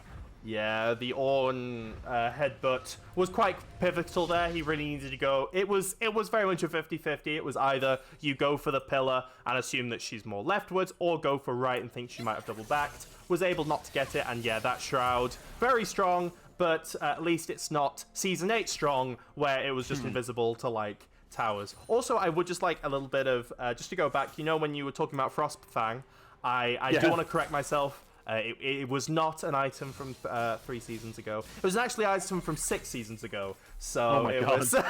Where did that pluck of knowledge come from? I do not know. Damn. So that was a little seed that has been growing slowly somehow, but that's going to be stuck in my head for the next 6 years, I think. There you go. It was a very fun item to use as well. I remember it now. It was like what you pressed it. What was Frostfang? Yeah. So it was an item. It was a support item, and it was an active. And when you used it sent those 2 things towards them. Right. Yeah. And yeah. It was really nice. I remember some mid laners even taking it because it was very cheap because it was a support item and it gave you like okay stats, especially for the active. Yeah. Farida... Akali coming in, the Ignite's popping as well, ticking, but unfortunately, the Ornn is not going to go down this time. He's a beefy boy, but Toast Crumbs did have the perfect execution there as well, but just probably wasn't quite in range there to be able to pull it off. It's also very difficult because now with the very rightful Akali nerfs that came to that ultimate, you do have to land it on a champion first. You can't just dash out of thin air. And the problem with that would take him into Ornn's tower range. So the Akali would have been burst down, way before that. The second cast of that perfect execution would be able to come through. So all I can say is thank you, Rito, for a deserving nerf of that bullshit champion. Yeah, it was a long time coming. But yeah, it's interesting. I mean, kind of going tank Akali, maybe we'll see, but has always been able to still have a pretty good presence in that top lane. Used to have tank Fizz as well, which caused all sorts of wonderful Okay, adventures. that was like 8 seasons ago. We're kind of... Nah, that wasn't that far. That wasn't 8 seasons. That was like... wasn't it top lane? Like season 8, season 9 or something. Oh, I'm thinking of top lane Echo. I'm thinking of TSM versus like... what was it? It was TSM versus CLG, where Darshan played that like top Echo. And right. that was incredible. That was actually an incredible series. Also, it was season 6 and 7. Okay. Also, I would like to say, my little bit of knowledge about it being 6 seasons ago, I got the wrong item. It was Twin Shadows that it was that item. Because, we're going through a lot. Yeah, we're just going through a roller coaster. It's like a goddamn podcast of history here, just League of Legends history. Joe's quite low here. Ari might be history as well. The flash and the knockup. One more hit should do it. One all to attack. One left. The charm under the turret is going to go down with it. No, just in the nick of time. And the jungler Necro Shade, there we go, should be here. But the Poppy flashing away, and the ranged auto to secure the kill.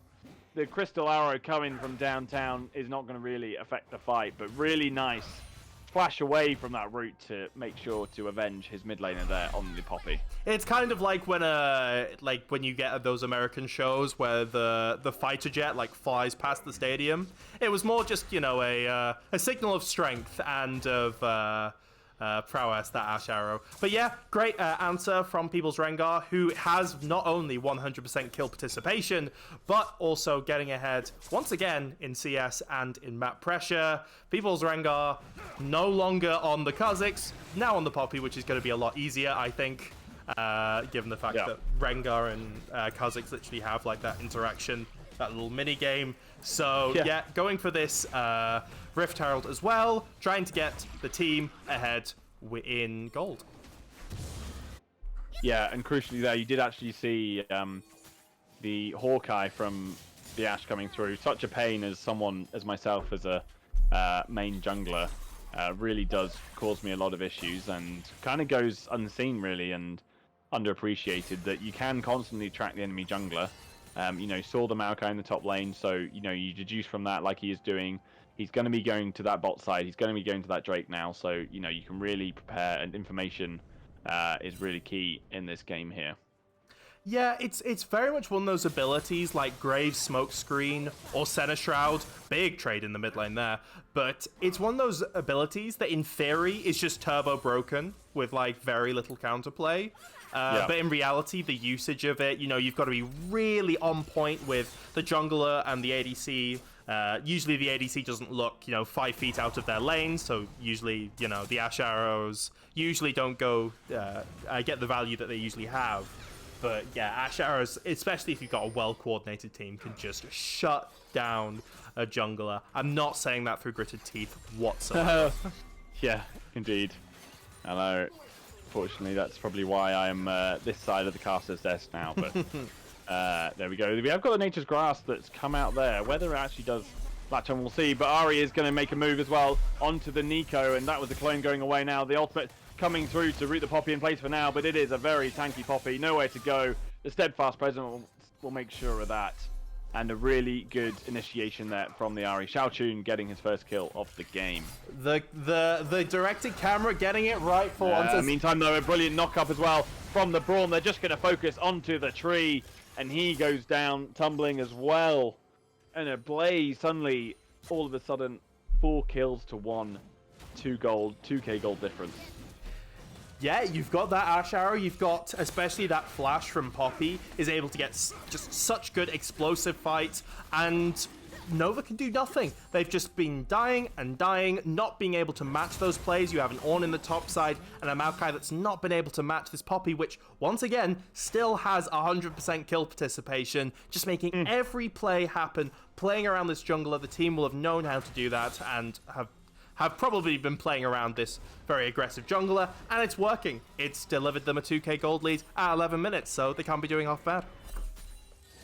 Yeah, I mean, that really does go to show kind of how important it is to get on the game, get on the board early in the game. And another charm as well, landing onto the Nico. Corsari does have that Leandra's Anguish now, will be dishing out a fair bit of damage, but no kill there. But yeah, as you're saying, it's kind of a bit of a jungler mismatch, really. Necroshade has been trying the ganks, but hasn't got a kill or assist to put to his name. And now, unfortunately, he may be chopped down again as he is by himself in no man's land. A TP was going to help out, but instead, it is the second death for Necroshade there. Really just a bit kind of lax there.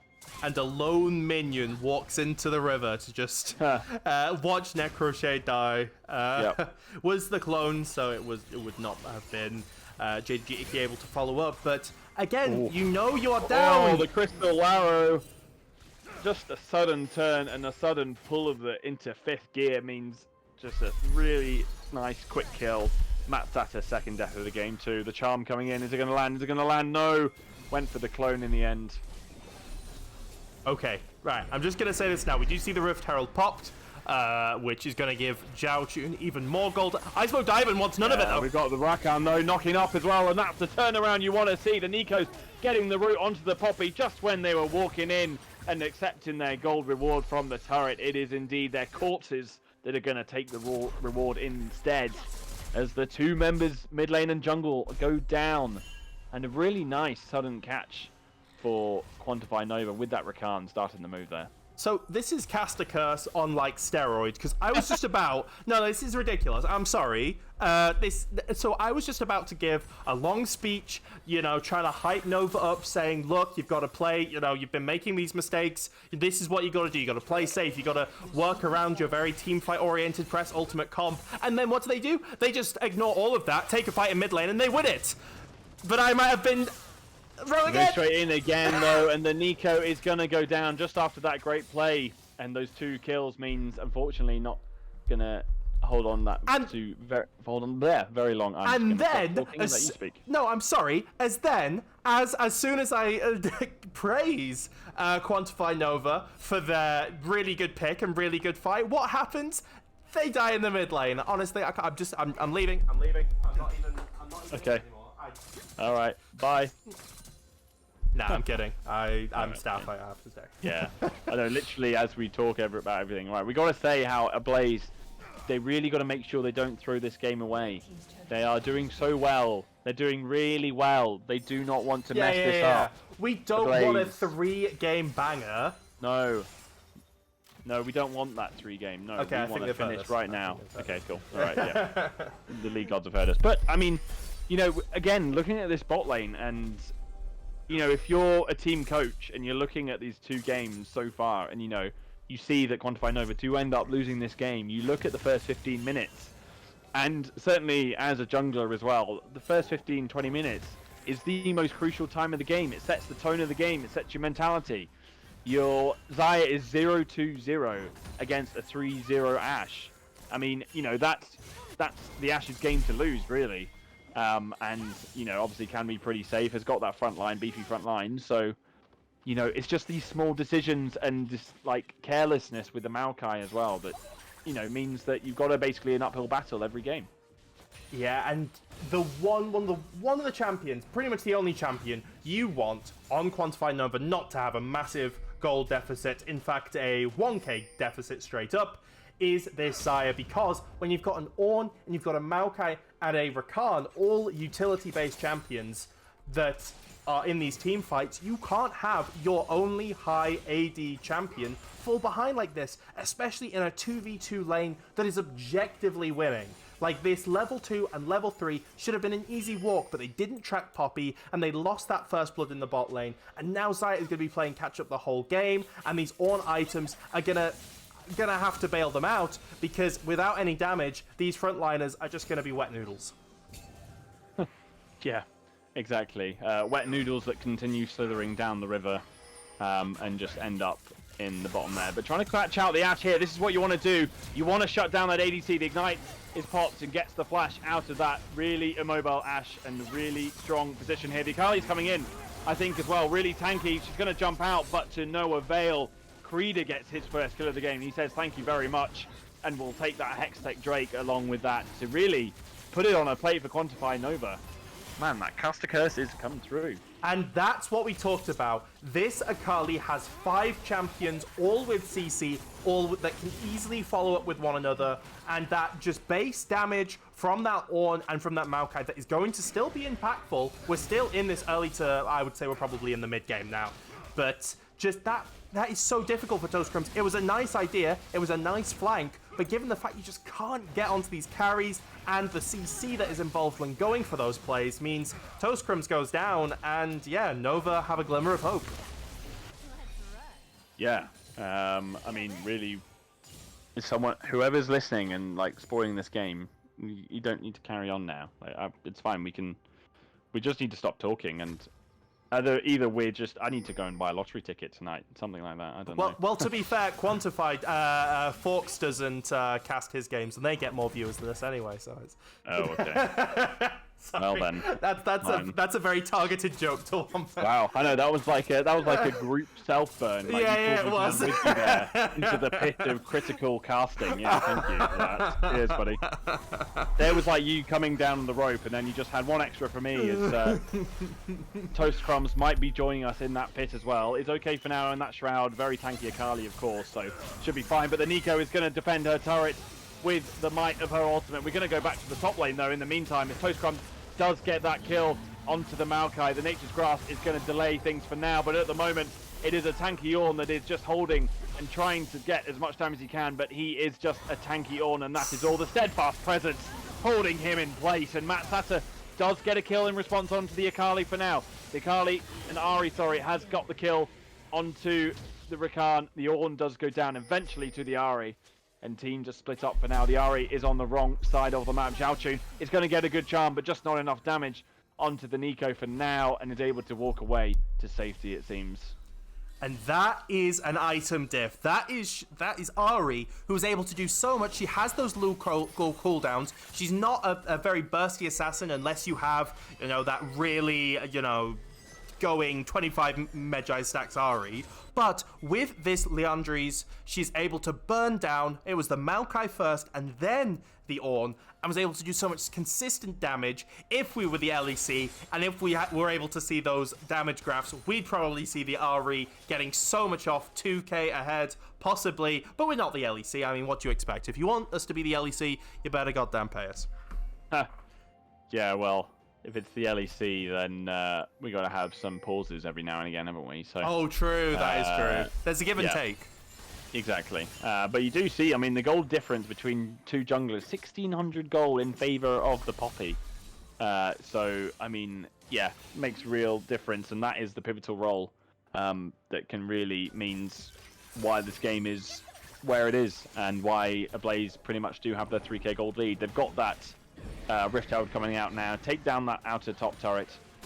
Since they have broken down the mid lane, the bot lane is about to go. So, just these really well-planned moves from the Poppy, not just kind of guesswork. The Maokai, unfortunately, Necro Shade just felt a bit all over the place. Crystal Arrow, unfortunately, hitting the wrong champion there, but the Nico is under turret. A lot of damage coming out here. The Braum is rooted under turret, and he's going to give his life. In the end, the Ashe goes down for a double kill return over to the Nico. We do have some kills in the mid lane though, and in the end Matt Sata unfortunately goes down for his third death of the game. But a brilliant defense from that Nico really does keep Quantify Nova in this game really, really closely. and the ADCs just deleted off the map. It was nice from the mid play from Ablaze, able to get one down. Matt Satter, who just does, this has not been his series, very much struggled in the game against Sivir, and with that, those first 2 picks going towards Matt Satter and Ivan this time, going for that lovers duo, was just not able to capitalize on that either. That kill from JDG Icky, who I think has really been underappreciated in this game, has gone for the same play twice, going for that let them dive onto you and then kill them plan. It's been very effective, and now sitting almost at 100% kill petition. 7 out of the 8 kills have gone to JDG Icky. Game very much in his hands, as Ornn, now that level 13, 1 more level, and he will be able to upgrade the items of his teammates. Yeah, indeed. Well, you said level 13, yeah, so obviously he's able to upgrade his own item and has upgraded the Jack Show, which now I believe is the Unspoken Parasite. Not a common item name you come across, but no. As someone who's not streaming, I'm able to maybe get some extra information. Yeah, that's the thing. Really it's like sound knowledgeable. Because another thing is like, well, it would always be the case anyway, but because I have the mouse, I'm like, it really doesn't make me look good when I just like scroll over it. Yeah, I can said, but look, Nico is looking good here as well. Catches 2 members of Ablaze. The Poppy is rooted where she stands, and Necro Shade gets one over his enemy jungler, and the Nico gets the shutdown onto the Yari as well. A nice big chunk of gold into his back pocket there, and suddenly Ablaze, they are the ones that the Flames are catching up on them. And Quantify Nova, they've come back in this game, and they're going to get a second Drake just to compensate for that. Press ultimate and win the team fight. This is what the comp has been about this entire time. Wait, scale, and then throw all your abilities going all at the same time. Horn is extra useful, especially in solo queue. It lets everyone know when you want to fight, and they win it. Do want to give actually a little shout out to Mr. Carl, although his team lost the fight. Braum did everything that he needed to. It was actually a 5-man ultimate that was able to land, disengaging the rest of his team, and was also able to block the Ornn ultimate from going any further. So the Braum is good in theory, and it has, but it did a lot in that fight, but unfortunately it was at the wrong end of the fight. Yeah, it was a bit too little too late, wasn't it? The Iceman couldn't quite save his team, but probably damage limitation, I think it was in the end. So we do see that the Baron is, of course, up at the moment, but neither team really probably in a state to be able to take it down. Probably more Quantify Nova with that Xayah. Probably got more potential there, but I think the Baron probably not going to be a huge focus for a bit of time, really. Probably a good another 5 minutes or so, I think. But yeah, I mean, now you see that, Quantify Nova, they may be winning these team fights, but they do not have a single turret to their name. So you can get all the kills you want, but you need to push into that base. So, I mean, yeah, where do you see things turning now, Quantify Nova? They've got to make the lead count, right? Well, I mean, Quantify Nova certainly have their namesake secure, as we are just getting news that Quantify Force have just 2-0'd the team of Frostbite Mayhem. So that is good. So they do have their sister team in... Aren't they against Frostbite Mayhem? Yeah, they are against Frostbite Mayhem. No, they are, as opposed to Frostfang, yeah, sorry. Oh, yeah, as opposed to Frostfang. Yeah. Frost today. So, Quantify Force looking strong, and if that strength can be lended to Nova, who are coming back in this game, slowly but surely, if they can just play together, they don't have to do anything too complicated, they don't have to do these crazy, back to front to back team fights, everyone running around like headless chickens, just play smart, play safe, know when you're fighting with good team communication, and yeah, I very much would give Nova the advantage in that weighing up of who's going to win. Yeah, I mean, they may be 2,000 gold behind, but you just feel, in these team fights, they do feel more focused, and, they feel like they've got a plan in the team fights. And Ablaze, they kind of are a bit scattered, really. They do have a 5-3 Ari, who is about 40 CS over his mid lane counterpart, so is still looking very strong. But this Nico has really come out the blocks, got 10 stacks on the Magi's as well. So like you said, the Ornn items are going to be coming through, and Quantify Nova are only going to get stronger as the game continues. Yeah, absolutely. Playing really well. We do see the on item come over to the... Oh, it didn't actually go through, I don't think. Oh, no, it did. It went over to the Brotor Belt. Yep. Yeah, it went over to the Brotor Belt, which is going to be nice, especially on your main carry, who has just gone from strength to strength, 9 out of 10, which, if I do some quick math, that's 90%. Wow. Damn, I'm smart. Yeah, look at this guy. Able to do a lot, and yeah, Nico going from strength to strength, 3 items including 10 stacks on a Medjai's now. This Nico going all for nothing, very much has to, given that their team of Nico up against the wall here. Yeah, but you can see the Akali plan here as well. You know, just split push, just be a nuisance in those side lanes. Not try and engage the team fight, because Ablaze, clearly they've recognized that they're not going to win these team fights at the moment.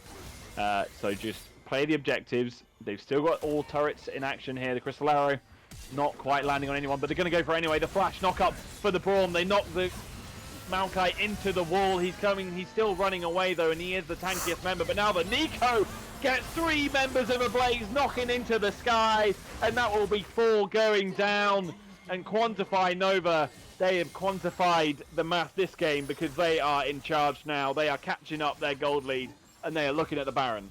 You ran into a Xayah who's able to get a nice Feathers recall, stunning up 3 people, and then the combination, you just chased too far in, Toast Crumbs and Rengar trying to go very far in, but it wasn't enough, and the punish from Nova was clinical, and they get the Baron as just resorts. They might also get this Dragon spawning in 10 seconds, with a death time as being somewhat similar on the side of Ablaze, and now the court with a 1k gold lead firmly back in the hands of Nova. Yeah, I mean, it was just a strange initiation. I mean, when you're flash engaging with an ultimate that's not a kind of a hard CC and you just get a Maokai, then you know it's kind of a strange fight already to begin with. You know, and you're against the enemy turret. So, I mean, that was just putting on a plate. That was like, here, we're bored. Why don't you just take some kills? So, I mean, yeah, now they get their on Soul Point, Infernal Soul. The all there chipping away, making those new items. And giving over the flicker to the Xayah. That is what it is called, apparently. There you go. The flicker, not quite as flickering off the tongue as I was gonna say, of all the item as, names, especially for something like Navori Quickblade, you're like, wow, you know, it's good, it's lore accurate than the Navori, a sect in Ionia, and then you turned it to like Flicker, which like you know, yeah, really, it sounds like a downgrade, really. It really does, doesn't it? Yeah. I actually just want to give you a little bit of an update, because I am currently actually watching live in the Mystics versus Gracelight Ruby game, because of the amazing Shadow Hopper, who is currently streaming it. Gracelight Ruby up ahead, but just apparently, as it's 13-12 to Gracelight Ruby, currently 32 minutes in, and it's an absolute banger. As is this game too, but just letting you know. We don't want to go away attention, but it's almost like the players gave us a pause. They're like, wait, hang on guys, the score's being read out. We have got the Valence League score match center right here for you as well. There you go. Provided straight, don't need to go anywhere, all in one place. But we'll see now, obviously, after that team fight and after that Baron, that Quantify Nova for the first time in this whole series are actually ahead on gold by 1,500. So, yeah, I mean, it's a long time coming. But like we said, you know, they've had to claw back. They were 9 kills to 3 down. The Xayah was 0-2. The Maokai was 0-2. And they've basically been propped up by their teammates being able to hold on. The Ornn has really come out on top. And unfortunately, the Akali has just not quite come out as expected, I think. There could have been probably more done with it. More impact, but the Bobby here going for the stun onto the Maokai. Is it stage 2? Is it deja vu? They do knock away the Maokai in the end, and for some reason, when marking down the Maokai, instead you knock him to safety and just give your own life. But the flash in there for the Pop Blossom on the Nico, and I know who the MVP for this game is. That is for sure. It is come up on your screen just before there with that triple kill, because we have 25 beautiful stacks on that Medjai Stealer. and we have Quantify Nova pushing in for the Nexus. And that last play just signals how this game has gone. Icky has put his team on his back. We are getting a game 3 once again. No more of this 2-0 in the beginning of the week. We have 3 games left, right, and center. Quantify Nova take it to game 3.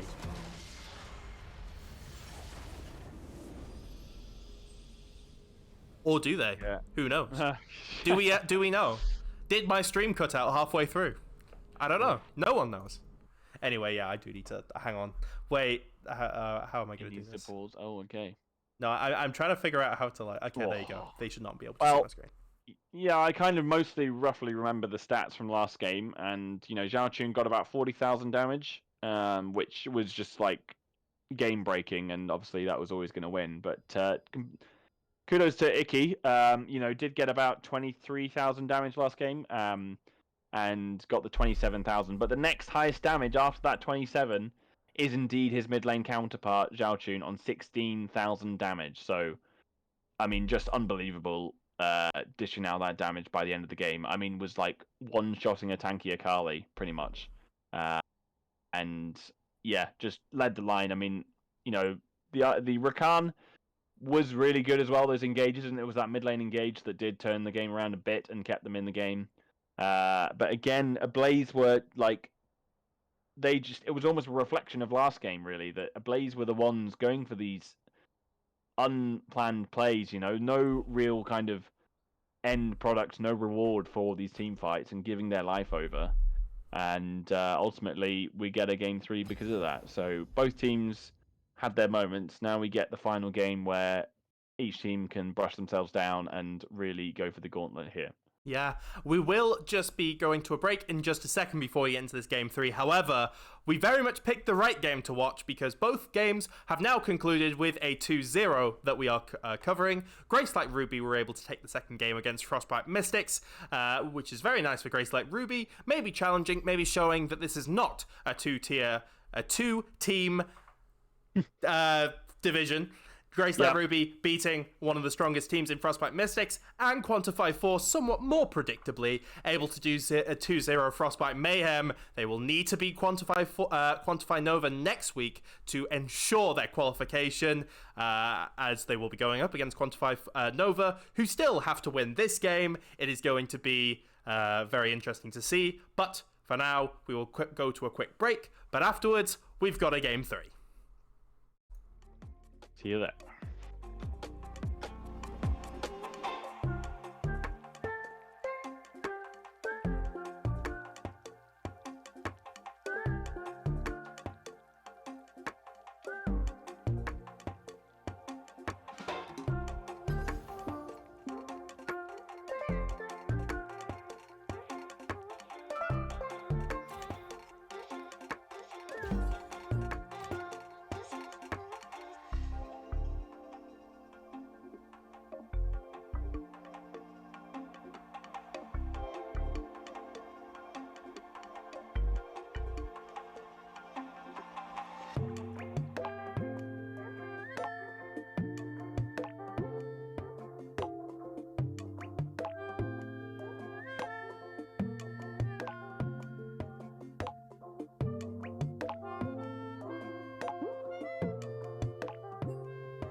Hi guys, welcome back to the stream. We are almost about to get underway for Game 3. We've just got some things to sort out. Apologies again for everything that's gone on, but I feel like it brings us closer together. I feel like we get to know each other a bit more, understand, what really goes on, because I do really have to give it out to the people at Valorant League. They do work very hard. There's a lot of stresses, a lot of, annoying little fidgety things that goes on in the background. Especially after this is my first cast since becoming staff member, which thank all the lovely VL team that we've got watching for. And yeah, I'm going to be doing some marketing stuff with them, doing some advertising stuff, trying to get the name of VL and amateur 5v5 in general. Also, while Schmidt, you are here, aren't you? Yellow, I'm back. Yeah, no worries. So we will just wait for a bit, because I actually want to talk about some pretty exciting stuff that's going to be happening. LLA Hunter, I know he is planning a 1v1 tournament. I think that is with Quantify as well. But I also just want to shout out that on the 8th of... Is it the 8th? Yes, it's on the 8th, on the Saturday of this month. We have the Quantify Tournament Cup. That's going to be presented by me on Samurai Cast's TTV. As well as we've also got the Josh, Elise Spider, if any of you know Fireflies. He is going to be doing that. He's also setting up his own team as well. So he's got a lot of stuff. And we've also got Crowlux, who's going to be helping out with production and that as well. Big shout out to Quantify for making this happen. I just had to say because they were in the game. And yeah, getting this 5v5 space, when one 5v5 stuff does well, I feel like we all do well, and whether that's CWL, SLE, Phoenix League, when we all work together, and when the amateur 5v5 away from the LEC, top stream, like high elo streams, and where most of the player base is in this sort of fun and non-toxic most of the time space is, I think it's really beneficial. Nice. Yeah, that's the pitch. Yeah, nice. A lot of exciting stuff coming up for VL. Yeah, the fun never stops. So, yeah, maybe 1v1 tournaments. They're always a bit of fun, aren't they? They're sometimes really, maybe you might not be the best at League of Legends, but you can be the best at a 1v1 sort of thing. So. I'm getting shouted at in chat. We do also have the Friday draw show that will be on. So before Saturday, on the 8th, on the 7th, we have a Friday draw show, and that will be on a Twitch channel. I don't think it's on mine, so we will just you can see in chat what channel that would be posted on. So that'll be interesting if you're in it. Frostbite, actually, we've got two new teams. We've got the Frostbite Wolves and the Frostbite Bears that we recently just created. New people who wants to come into the 5v5 scene, and we're now running at 5 teams now. It's actually ridiculous. Wow. It's insane, but it comes with the territory, I suppose. And so yes, tune in for all that stuff. And also just want to do a quick shout out as well. We're almost about to get into game, but I do want to shout out Zan, a very lovely man who does some graphic design, and he sort of helped us out. You saw a little bit of his work today.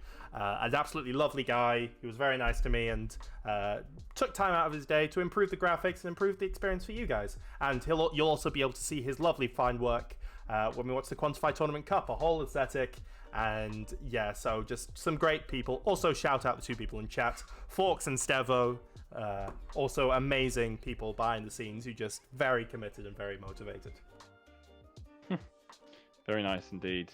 Yeah, sounds like you guys putting a lot in for the community in Balance League. So yeah, I did remember I used to do some video editing highlights for a different league. That was always a bit of fun. So that was my skills I contributed, but never quite the same level and quality that Balance League can dish out. So it looks like we might almost be just about ready, but maybe go for a 3v5 instead. But yeah, maybe we can just kind of review those two games and, gone two very different ways indeed. And, with this game 3 now as the decider, and Quantify Nova, even though they did win that game, they are just one game away from losing it as well. So how do you kind of see that mentality and the meta and the champion picks all coming together in this last game. I think Frostbite Nova might have found their footing here. They know that they've got to move it. They've got to move it. What am I saying? They know they've got to win this game. Look, King Julian is an icon in the collective subconscious of our nation. King Julian, well, the guys, man. Oh my god. Anyway, back to the game. Yeah. They're a team that knows that they've got to win it, and they've just had last game the momentum going forward of they know that their standard CC heavy comp works, especially into that Akali. They had to ban it out first game, but they let it slide in the second game, and they know they have an answer to it. The Aurelia wasn't picked up, but it would be a somewhat similar story for that high mobile, but ultimately squishy in against a 5-stack team of tanks and high damage backliners. So keep doing what you're doing, Nova. You've got it here, and you know, this is yours for the taking, especially with Ablaze trying to go for this more chaotic dance style comp, and it didn't work. So just keep doing what you're doing with this attack ultimate comp, and I'm sure you're going to find advantages in this game. Yeah, I mean, you'd like to think that Ablaze aren't going to let that kind of composition through again. I mean, the Rakan was good, but the Xayah really wasn't that pivotal in that win, I think. You know, did manage to get some CC down maybe with the feathers, but it really was that Nico that came through, and indeed the Ornn that supplied that with the Maokai routing things in place. So it looks like Quantify Nova, they've been pretty strong with their tanks in both games, even though they lost the first one. You know, we saw the Sejuani banned out, and the Amumi was causing issues. So, you know, Ablaze, they know how Quantify Nova can win the game, and of course, the first one out the hatch is the Nico indeed. So Ablaze, glad to be having their bans back, I'm sure. Yeah, and we, at least, the good thing is we do have the, usually it's the champ select that usually messes us up.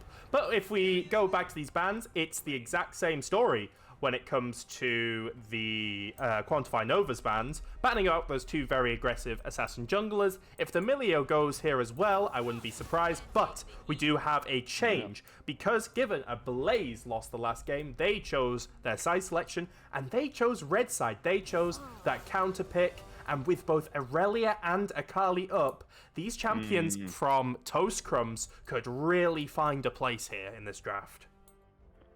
Yeah, left a lot open really with just those bans. So, you know, the Kha'Zix Rengar is just a staple ban really, that we're not going to let people's Rengar have any of those as the misfortune.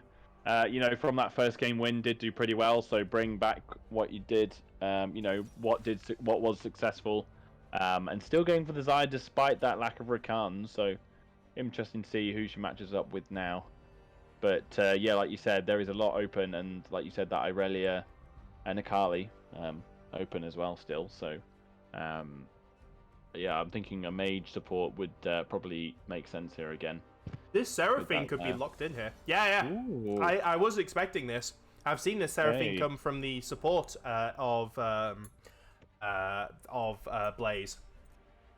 It has been something with a lot of teamfight potential. It's very much like a stack comp, an attack comp as well, also works. And if Ablaze say, look, we're going to do what you do, Nova, we're going to play this safe 5v5 play against each other, and that could be interesting. The Zac, however, a little bit of a change, again, for Quantify Nova, maybe looking for a bit more dive, and a lot of disengage as well. The Zac can cause chaos, frontline, backline, the Xayah's Feathers Fly, gonna probably have to be used a lot in response to that Zac. Yeah, the Zac's alright. I mean, to be honest, I think why not stick with the Maokai again? I mean, you know, you're going for the Ornn as well, which did wonders last game. And you did well with the Maokai. It rooted people in place. It was able to survive that. I feel like it was just thinking too far out. You know, they're trying to do too much. So yeah, I mean, Zac will be alright, but it'll be interesting to see if it does pull it off. Because the Maokai worked, and so why would you change it? You know, this is where, in these moments, you've got to stick with a standard model and a standard success model, and if you keep straying away from that, you never really know where your success factors are. So, you know, you're going in this game and they lose, you know, was it the change in the Zac? Is it going to be the change in their mid lane, whoever they pick?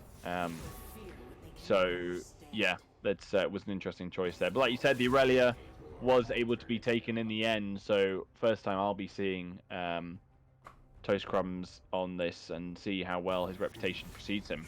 Yeah, and he is strong on it. I much prefer this, as I do have some sourdough in my mouth. Apologies. But Okay.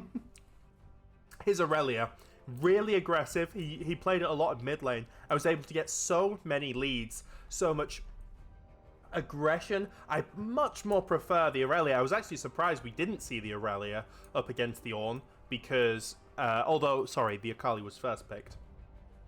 But Aurelia has so much of a good matchup into Ornn. He's able to get that Conqueror stacked, able to get so much more of that true damage into the Ornn. And if this Zac and Ornn are too focused on engaging into that backline, finding it, this Aurelia can sneak through, and this Aurelia can get onto a very immobile AD carry. Xin Zhao picked up, demonstrates aggression, and maybe some disengage as well. Yeah, the misfortune could be by herself if the punt line's not too careful. But you've just seen that Silas be picked up after those bans. The Syndra was banned away. The Blitzcrank, I'm not sure where that was coming through. Maybe maybe it'd been a staple pick for a smoked Ivan, I should say.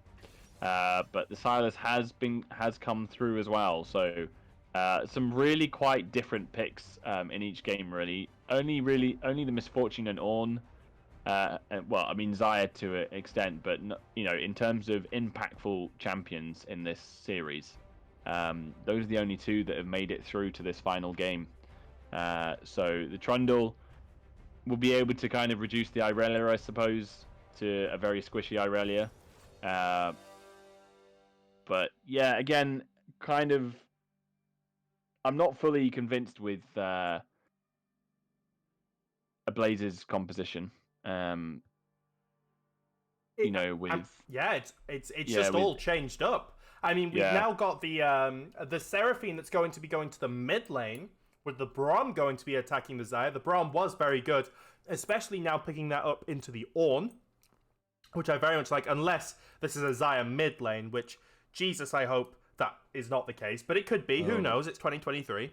The Trundle is also going to be good to block the Aurelia and reduce her attack speed, but this Zac going towards the support, that is going to be super interesting as well. The Silas picked up, it is JDG Icky's special. It is something that is very good on him. However, you don't have amazing ultimates with it. The Aurelia is not going to find a lot. It does scale with AP. My goodness. So that is going to be helpful. But yeah, it is going to be... It's a very different comp. It's very melee heavy. And this Seraphine going to have to do a lot of healing and going to have to help this Xayah as she tries to chew through 3 tanks and Silas who heals. So everything right now on the ADC. Yeah, really interesting. My league meta brain is like having a meltdown because with this Zac support and Xayah mid lane. I mean, there was some Zac support, wasn't there? So it's not a total off-track pick. But with a Seraphine ADC as well, bringing all these kind of, once-in-a-lifetime meta picks. So, they've really left the kind of the special tricks for the last game, haven't they? With those kinds. So... Hang on, it's not Seraphine mid? No. It is Seraphine mid. Wait, hang on. I'm getting mixed reports because it might be the case that the draft on people they might went not in the be right order. They might not be in the right order. Okay. But which is completely fine. I know like sometimes a lot of people don't have all the champions or they just want to have like a different pick order. But I'm getting mixed reports. We'll have to wait to see, obviously, until we get into the game. I think I'd be very surprised. Yeah, I think that Xayah is gonna be mincemeat to the Silas otherwise. I'm the coach and NB Strenson is the Xayah. Wait, but then who's NB Strenson? Oh my god, people are trolling me in chat. Anyway, we'll just have to wait for that. Just looking at these comps though, like Aurelia. One other thing I would also look out, because I was looking like Aurelia Xin Zhao, wow, that's a lot of auto attack damage. That like a Bramble Vest. Oh, and a Xayah as well. Oh, Seraphine's that only AP damage. Oh, into 3 tanks. That's gonna be an absolute nightmare. And that is very much the case now that I've said it all out loud. That's my analysis thought process, like a flow diagram just laid out for you there. Yeah, given the full explanation, full lowdown there. I like it. Yeah, and it's still very much the same comp. If a very more aggressive, I think the Zac does change it up a little. But still, Yeah. fundamentally, like the Trundle still has very good disengage. The Ornn as well. This Misfortune should not be assassinated. Like if Aurelia or the Xin Zhao is able to get on Misfortune, that could be her fault. But it should also, you've got to think about the other players as well. Yeah. This Xin Zhao, however, the ultimate that he has could really block the Misfortune of the bullet time. He can take up so much space. He usually goes full damage or sort of a bruisery build, but he is able to just, maybe counter this Misfortune, but what I think is completely irrelevant, because we're about to get into game, and the draft is now no longer a draft, but now into a game. Indeed, it has turned from a draft into a game, and that means we're serious. I'm so done right now. I've been working all day trying to figure out these new graphics and stuff, and trying to plug it all in. And honestly, I can't be arsed. And I'm also studying as well. I'm studying over summer, which is just so much ass. But I'm in game. Welcome to the working world, my friend. I know it sucks, right? Why can't I just be like a kid or something? Yeah, I know. Be a kid forever and just play League of Legends and not care about the world. But yeah, you're right there. It is Zhao Chun has decided to go for is on ADC, so hence why he was in the middle for the pick and ban phase. Oh. And Midnight is indeed the mid lane Seraphine.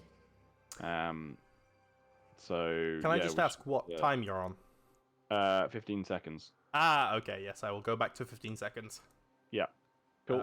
All right, 15 seconds. All right, 3, 2, 1, go. But yeah, we saw a little bit more, but not too much more. There was no kills or anything, so that's always good to know. Oh, but never mind, because I have not even given you guys the ability to see. So I will turn that on now. Grant us vision. Yeah. Yep. Thank you.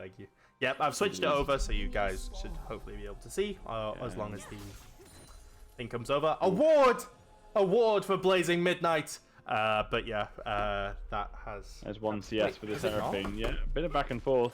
Oh, for fuck's sake. Some Suns, of course, getting that Braum stack onto the Zac, and he's going to flash to safety. The passive still coming in handy here as well, though. You're able to hold on to that, but a flash burned nonetheless, and you know that bot lane is going to be a bit of a focus now. Yeah, very much so. Sorry, I was on studio mode. I can't be asked right now. In other news, so we have just got a very, I think, a very interesting quote here from the coach of, I believe, Zhao Chun. Oh, flashing away to safety as well. Wait, the flashes are burning today. There's a lot of dancing. Yeah, it is a Xayah mid. Oh god. There you go. They're not changing. Yep, indeed. That's what I thought it was. We're going back. I didn't think they'd be swapping roles because swapping lanes would probably cause more controversy. But indeed, we have the Xayah in the mid lane. So with a Seraphine ADC. So I just want to give you a quote from Ablaze's coach here, because Ablaze, the one who has cooked up this Xayah mid, as I actually have to go and move Xayah to the mid lane. Just look, I'll read it here. I've done draft prep based on the meta / shit that makes sense in traditional terms, all split, and it hasn't worked. So we're throwing shit at the wall and seeing what sticks. And if that doesn't work in VL, I don't know what will. But Toast Crumbs dashing, slashing, he's got the passive as well, doing a lot of damage, and cannot wait for Toast Crumbs to cook. He hasn't been able to get his hands on this Aurelia all season, and I can't wait to see him once again on his signature pick. Yeah, he's really cooking up a storm already, really making his presence known, and pushing that on into his turret. And at the moment, there's a lot of action in this mid lane as well. The Xayah is really struggling at the moment, but it is the Xayah taking the lead at the moment. One more hit, the flash away to safety, and neither mid laner now with their flash. And when you just thought the Xayah was the one to be taken to the cleaners, it is now the Zealous for the one each. how the feathers came through there post-death, I think, post-mortem, somehow. How the in feathers end- did he do that? That's sorry, I heard that one. I thought Nice. that's what you were gonna go for, but it was. I was not, yeah. That was nice. Honestly, I was very skeptical of Shao Chun. I knew Icky had the straight up damage with the W, but he was able to get the feathers recall just in time. Was able to channel it and get the solo kill. He must have planned that because there's no way. But yeah. His ADCs. The action doesn't stop. Silas dishing out the damage, but of course missing the chains, so gonna have to walk away once the combo's gone. Of course, Desire will be the one in control there. It's, I mean, the most volatile mid lane we've had so far. Has he actually cooked up a storm here? Has Xayah mid been the broken thing? But oh god, Necroshade! But it is a 1v1 with the junglers now. They are getting jealous of the mid lane, and Necroshade is the one to get the first blood for the junglers there, and it's a double kill. The top laner to go down by his side. Toastcrumbs getting his first death of the game, and now we're continuing the fight. The bot lane want a piece of the action, and we're at 5 kills and 4 minutes. But alas, the bot lane will let us down, and no kills will be had this time. Necroshade stepping up. People's Rengar has had the jump on him every single game, even when they lost that game last time. And Necroshade on this Trundle, such a strong 1v1 champion, was able to pick up People's Rengar in the 1v1. And then Toastcrumb, who's trying to answer back, and was able to get that as well, shutting down one of the most volatile players in Toastcrumbs, so aggressive, and getting a lead on his opponent, able to afford the Tiamat, which is so crucial on Trundle. Yes, Necroshade, this is what Nova need. Yeah, like we were saying, first time in the 3-game series that Necroshade's got one over on People's Rengar. So, you know, not on those assassin junglers. And unfortunately, without the Kha'Zix, without the Rengar, hasn't been able to do well. You know, lost that last game and is on the back foot in this one as well. So it'll be interesting to see if he can bring it back. You know, the Jin Zhao, of course, an early game jungler, does need to have a bit more of an impact as the Drake is now coming up. And Trundle, you can see Necroshade, he's going hunting. Yeah, he's wanting, you know, just seeing where Xin Zhao is. Xin Zhao, I would... It's tough. I would say Trundle has a lot of teamfight potential, but then also I think Xin Zhao could really do a lot of work, especially against Matt Zatter. If Ablaze clump up into that 5v5, they go into a choke point, Matt Zatter might single-handedly win them the game, although he has been having some tough games in the past. And, you know, we'll have to see what the Seraphine does. If Ablaze's read here, and this is what if I'm trying to get into Silverbackle's mind here, in the shit he has thrown at the wall in his terms. Unless Necroshade is gonna pop off here. It looks like a little didn't quite land the concussive blow on the Braum, so unfortunately didn't quite go to plan. But yeah, like you're saying, Midnight has not been having the best series, so do you know what? Stick him on a Seraphine can be a utility. Give the Xayah to your mid laner, I suppose. Show how ADC is done, maybe. I don't know. What I was gonna go for was Icky trying to get a bit more damage down. What I was trying to think it was because Matt Zatter on that originally on the Xayah, and then also when he was playing the second game as well, really hasn't. Oh, sorry, it was on the Sivir, wasn't he? That really didn't perform well. Yeah. And, you know, if... as we've got the Orn Horn as well, but the feathers are flying, and he is able to dodge the stun from the Silas, and indeed takes the kill. And now the Irelia is going to follow suit for her mid laner. The Orn goes down, and Quantify and Nova, they are really just not doing well this game here. The jungler maybe, but the lanes are in a lot of help, needing the pain here. I'm just saying random words now.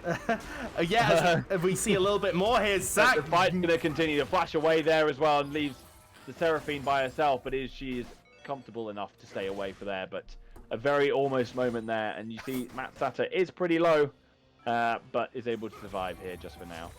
If the League Gods would allow it, I would like to say my piece that I've been trying to say for the last minute now. Yeah, go on.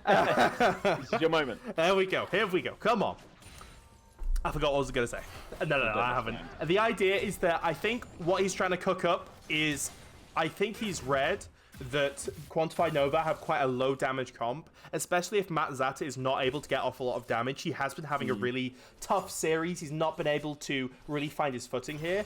If they are assessing that, look, the damage is probably going to come from JDG, Icky, Necro Shade, he might be able to get off some damage of himself, but he is a slow, immobile frontliner, might not be able, be able to focus him. This Seraphine might be an answer of heal the whole team. You might have split damage everywhere because of these tanks. Xiaohun! Silas, though, is going to be firing the feathers back at Xiaochun, and indeed, that's the feathers that slap him in the face and get Icky his second kill of the game, and the first, I think, over his second over his counterpart mid laner. Yeah. It's almost like ADCs don't usually go mid lane for like some reason.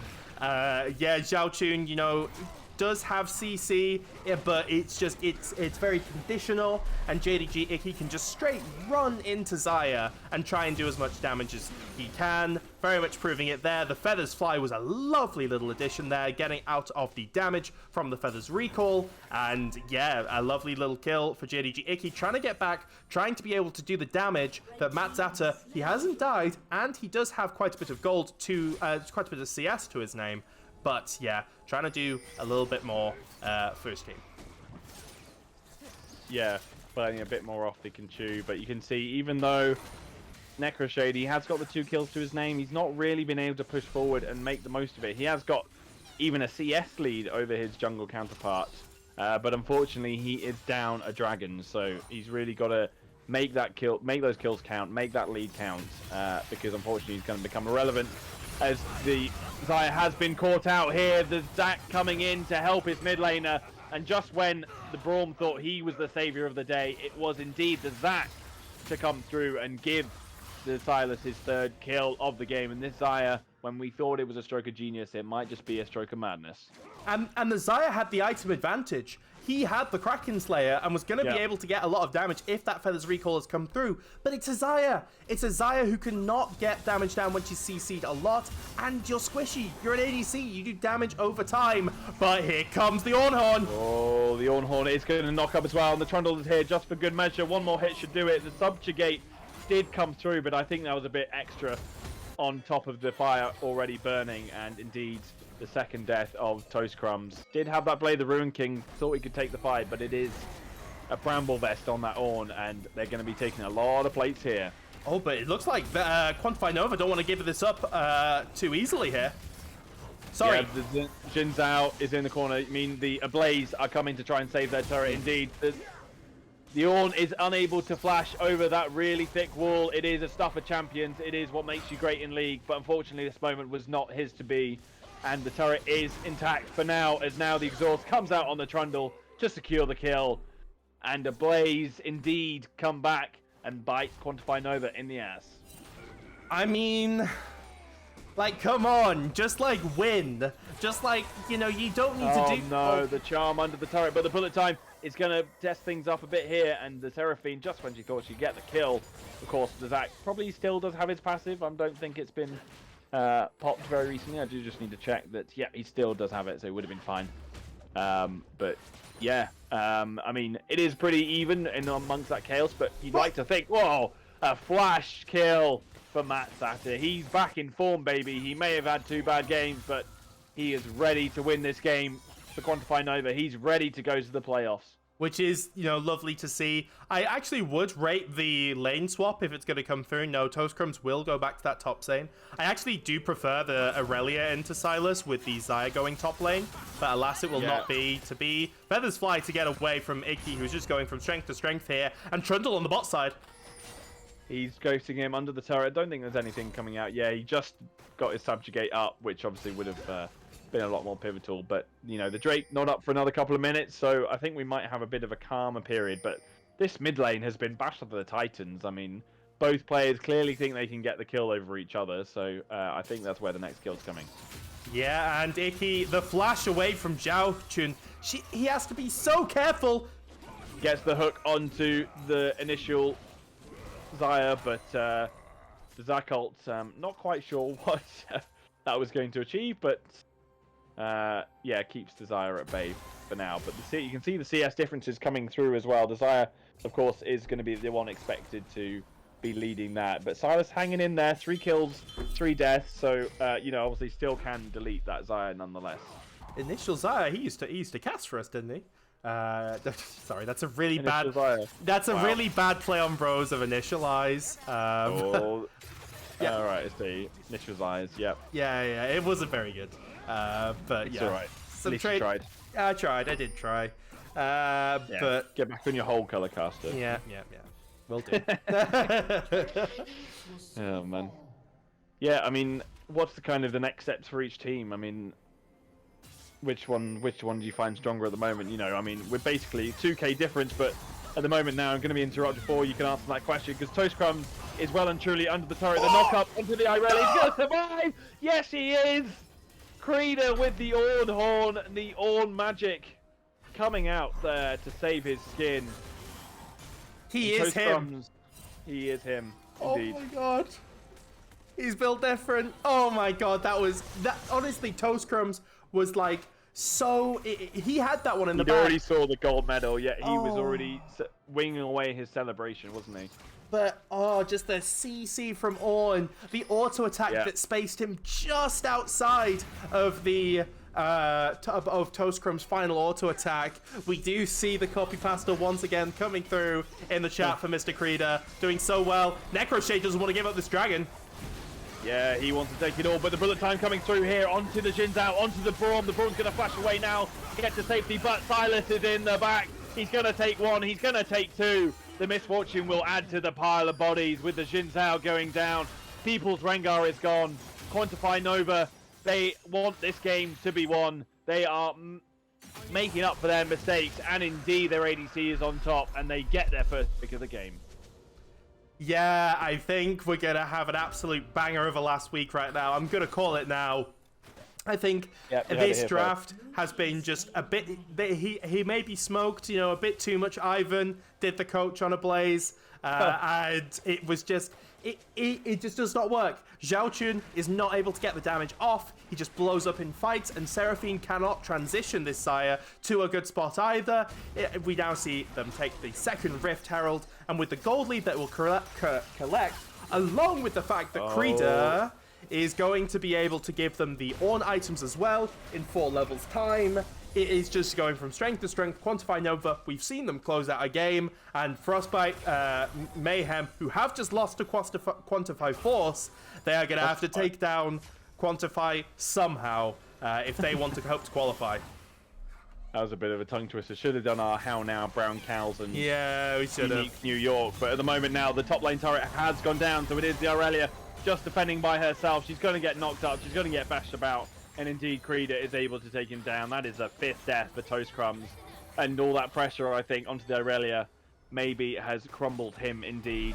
As the Zac trying to come in, maybe to come to more kills. But yeah, just not quite gone to plan. It was definitely one outside the box. Outside the box, if that makes sense. You know, that's, you couldn't be further from the box if you tried. With our knowledge of the English language is second to none. I swear to God. I think we've said every word in the wrong order. Right, it's been great. I know. Just the excitement. I said all the right words, but not necessarily in the right order. The right order, indeed. Yeah. Thank you, Mozart. Yeah. I mean, it's Morecambe and Wise, but you know the. Oh right. Well, that's because it originally was. Oh, was it originally Mozart? A famed story. Well, someone famously criticized Mozart and said he had all the right notes but in the wrong order. So that is where it stems from, basically, for your classical history. But you know, we can have the comical history that says maybe I should have been eating the sourdough instead of you. But there we go. Yeah, well, we're at this kind of point now, and like you said, Quantify Nova, they have got 5k on the board, and they are the ones conducting this game at the moment with the Rift Herald, taking down that mid lane turret. And unfortunately, Ablaze, they've got a lot of thinking to do, because at the moment their strongest threat is this mid lane Xayah.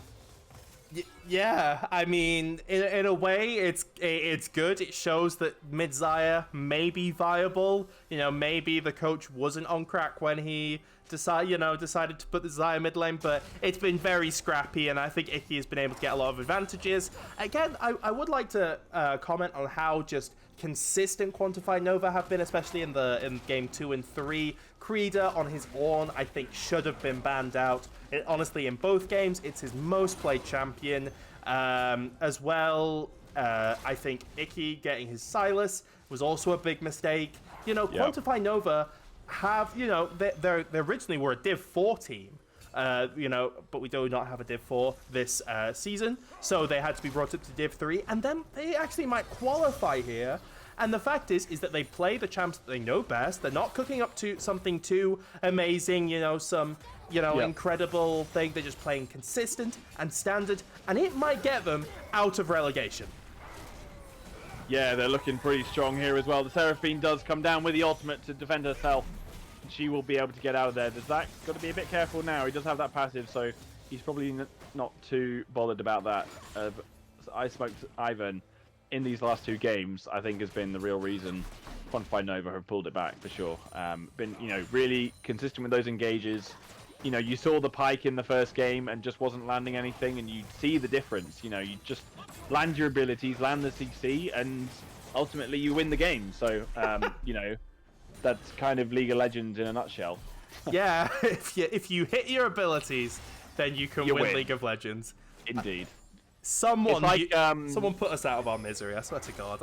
I'm hiring the hitman now. I'm doing it. We're like, I don't know if you watch football, but Michael Owen sometimes commentates, and he says, "Well, you know, if you don't score, you can't win." It's like, thanks, Michael. We are Michael Owen. So we're like, if you hit your abilities, you will win. As Jin Zhao is now going to go against the Silas as well, but he has got the ultimate against the Jin Zhao. Indeed, the Crescent Guard is going to keep him stacked nicely, and he is staying strong. The Braum is the first one to go down, and Ablaze, they are going to run for their lives. The Jin Zhao is not going to get away, surely. He's getting very, very low, but indeed the Zac passive is popped for now. Necroshade is going to smite his jungler where he stands. The bullet time's coming out, baby. And Quantify Nova, they have calculated the maths here, and they are calculating a route to the playoffs. Is Necroshade going to... Oh, okay. I cooked it. Wait, Matt's going to die too! Oh! What was that about Quantify Nova playing really well? What was that? What was about that? The clean, concise gameplay? Not calculated. Not calculated. Literally 2 seconds after I said the word calculated, they did not calculate. Oh, my sweet lord. But, you know, this shit.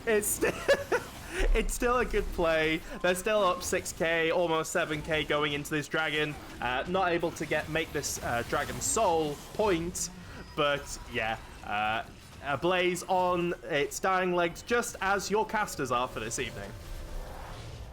Yeah, we're all sprawled out on the floor. We're as dead as that Drake they just took was.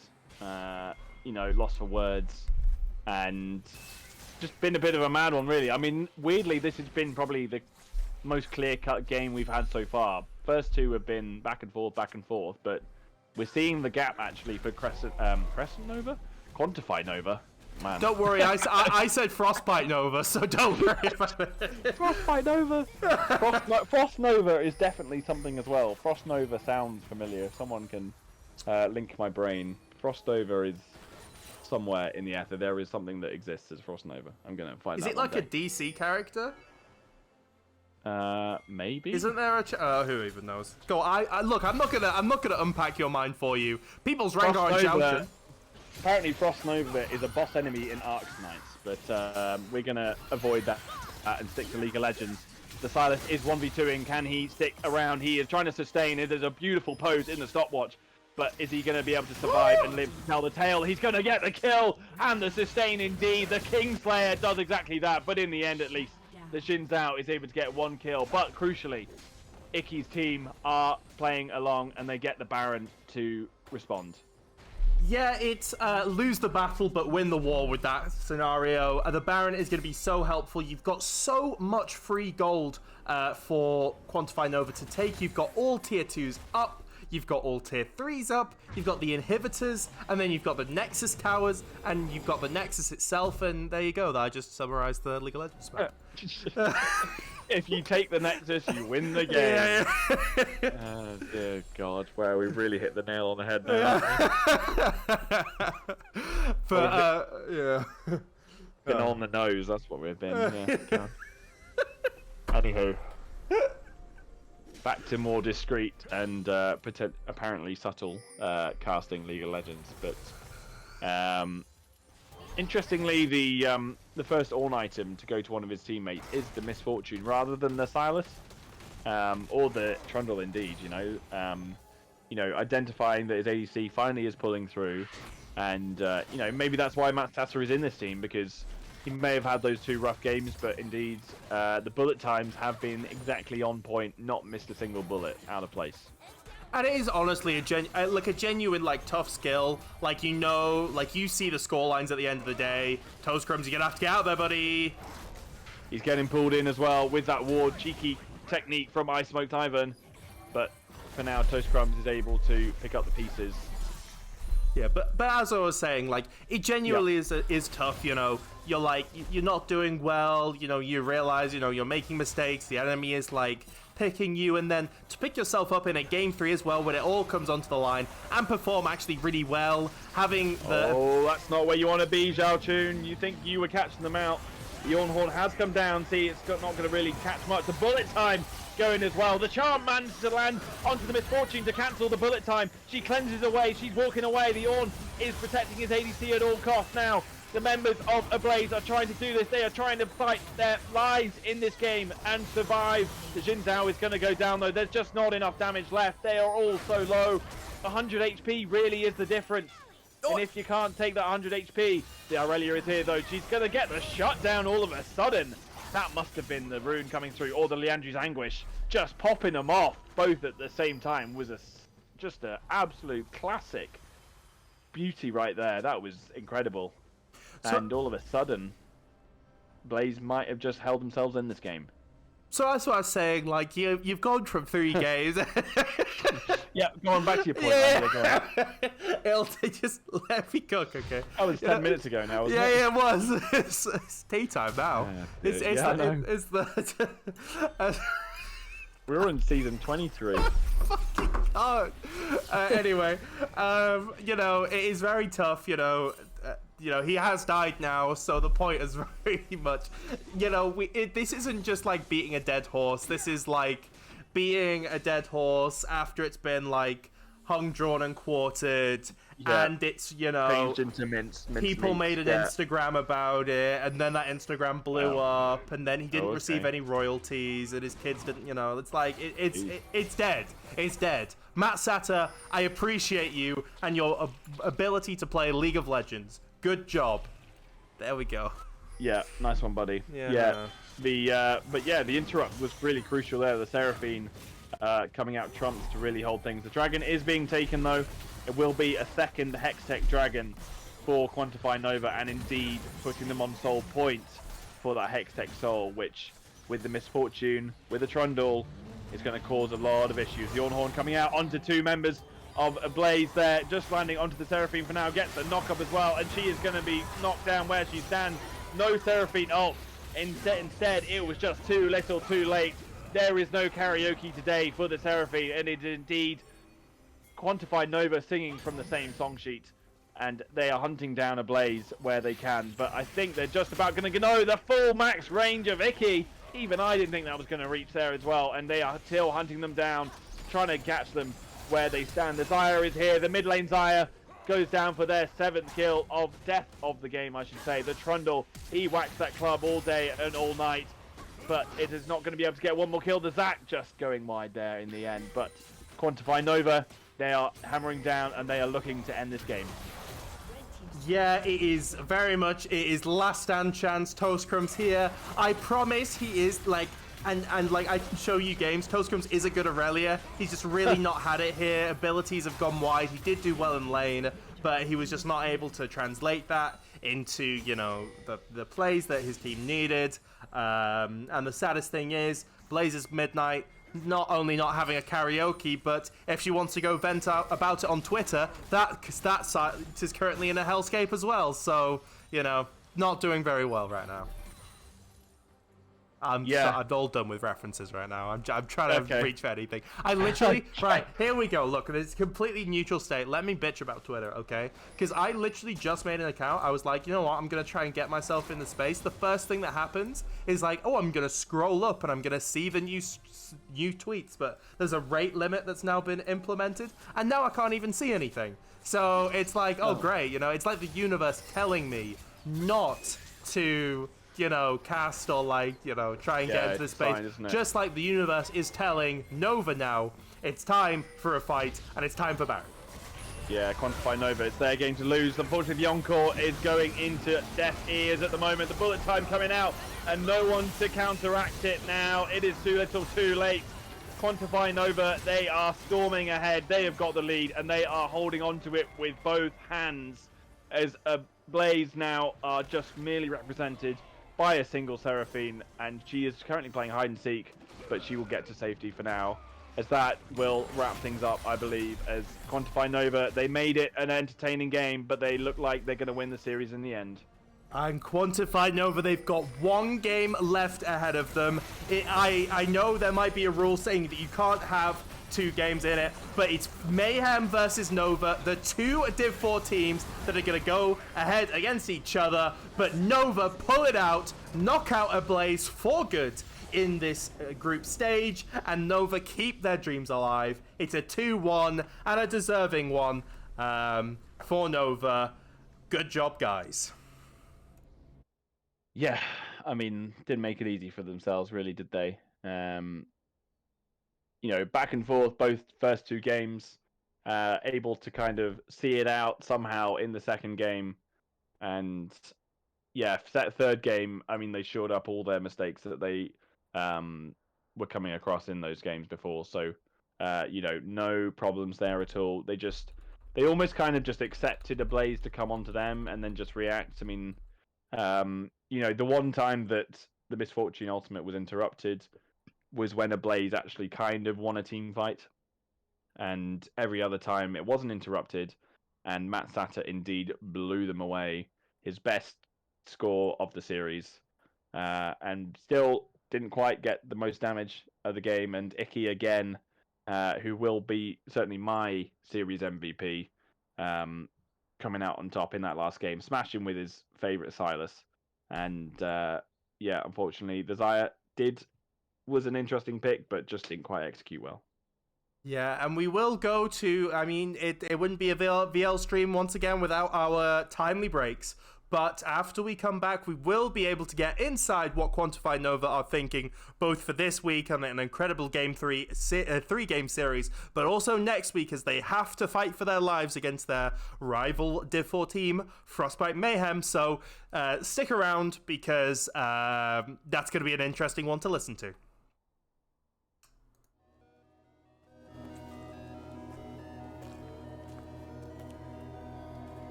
Myself forward.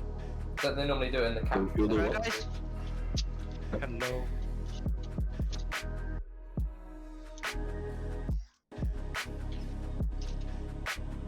Who wants to go?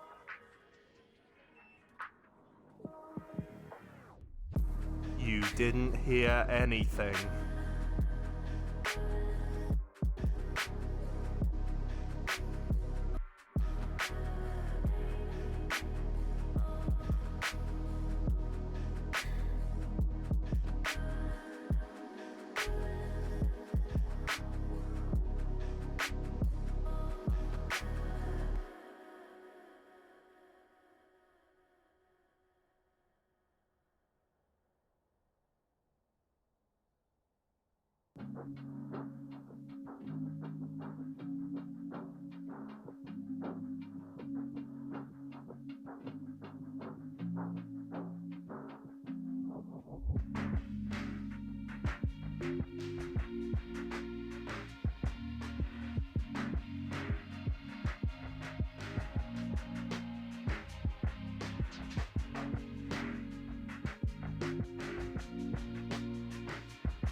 All right, everyone. Thank you so much for bearing with us.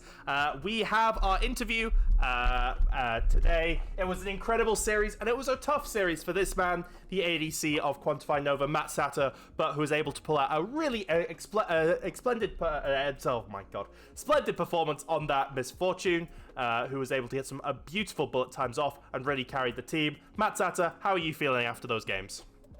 We're quite happy. So, I feel like we've had quite a rough split, especially with being put into Division 3 instead. Expecting to be in Division 4, and especially the beginning of the split with the teams we had to verse. I feel like getting this win's kind of helped morale a lot with the team, and we're looking forward to next week to get that win as well to make playoffs. Yeah. Well, please. Sorry, go on. No, please after you. Oh, right. He said, she said.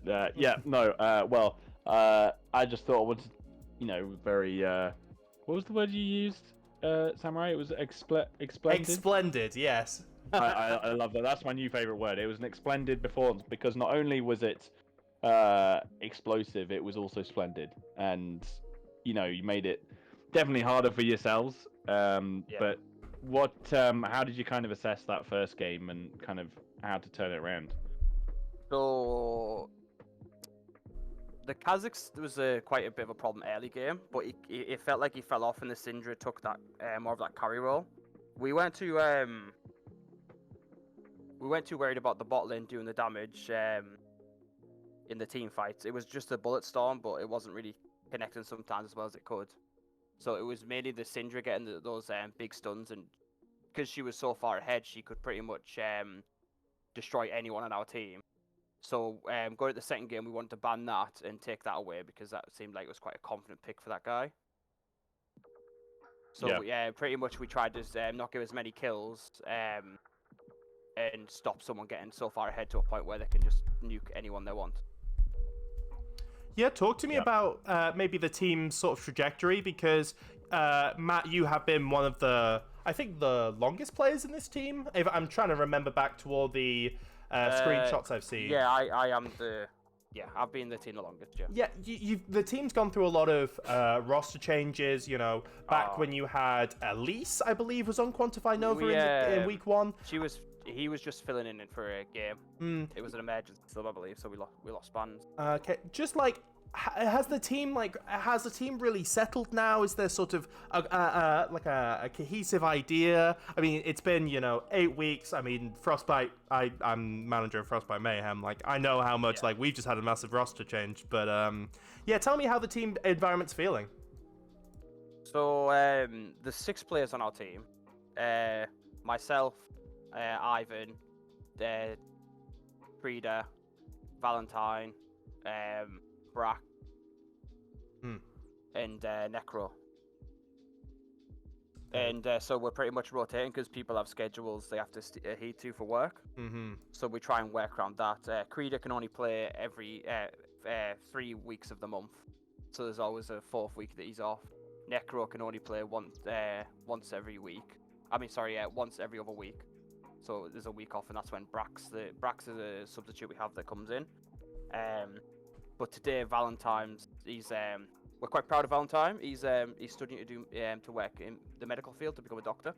So he's got exams on Wednesday that he's actually he's studying for. So that's why he wasn't able to be here today. Damn! Shout out! Amazing. Yeah. So Icky came in clutch. I'm quite happy with his performance, especially the Nico game. I feel like that was crazy. Like, none of us came close to his damage. Those ults were insane.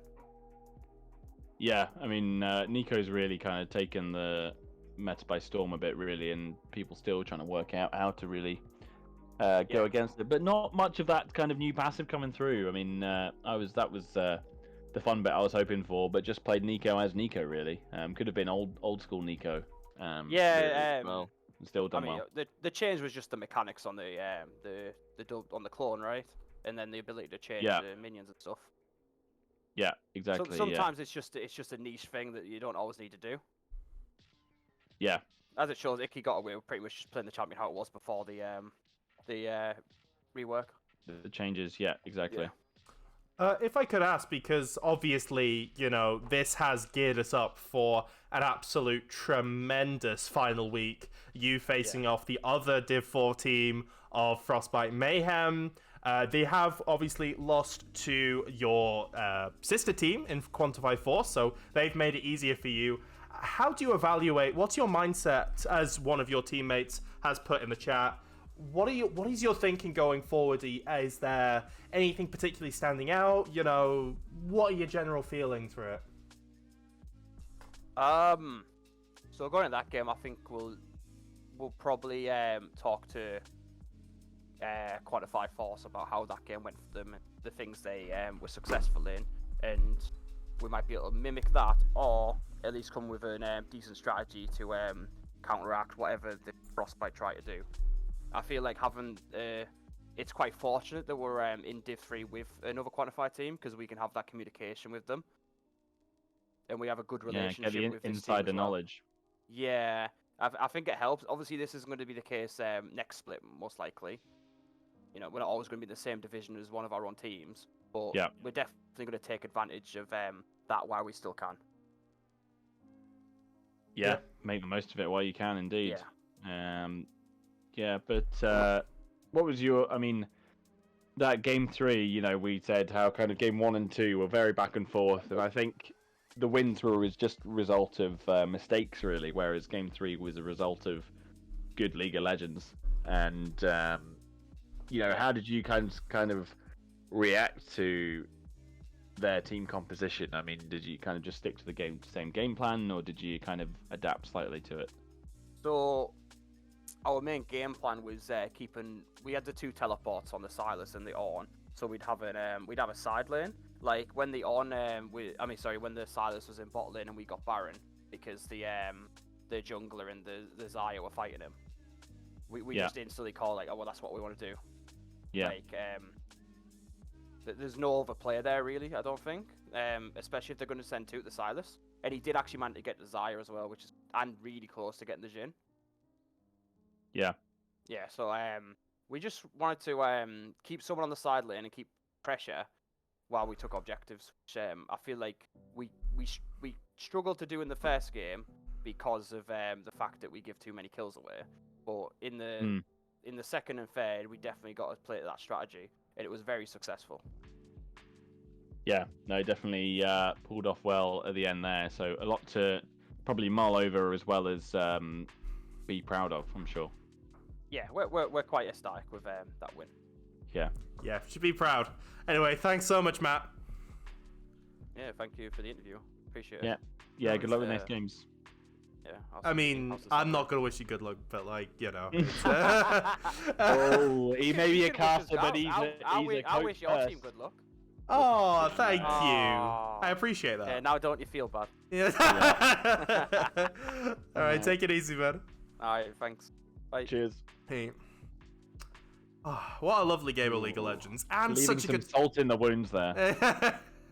And honestly, a really good storyline, because that means next week I think we can skirt the rules a little bit, because usually the rule is like, because Quantify Nova have been streamed this week, it means they can't be streamed next week. I think we can bend that, given the fact this is literally the deciding game here in this, Mayhem, Nova, the 2 teams, they were brought up to Div 3, and whoever wins, fair play to them. They were able to take down 2 other Div 3 teams. For credit to Ablaze as well. I'm not saying that they didn't play well as well. They did beat Limelight Avalon before they forfeited, so absolute credit to those guys all over there. But just already being 2 teams, and then having the chance to maybe even go a bit further. Can you upset maybe Outlaw Cowboys, or some of these other teams could very much get a shoe in, but yeah, I mean, you have to wait till next week, folks, and tune in then. Yeah. Thanks very much. It's more of this action, please. And Oh yeah. yeah, plenty more to come. It's only Monday, baby. We got Thursday to come. So yeah, how's your team looking? You feeling strong? And that's all for the stream, folks. Wow. No. They are. I'm gonna get absolutely flamed in my chat.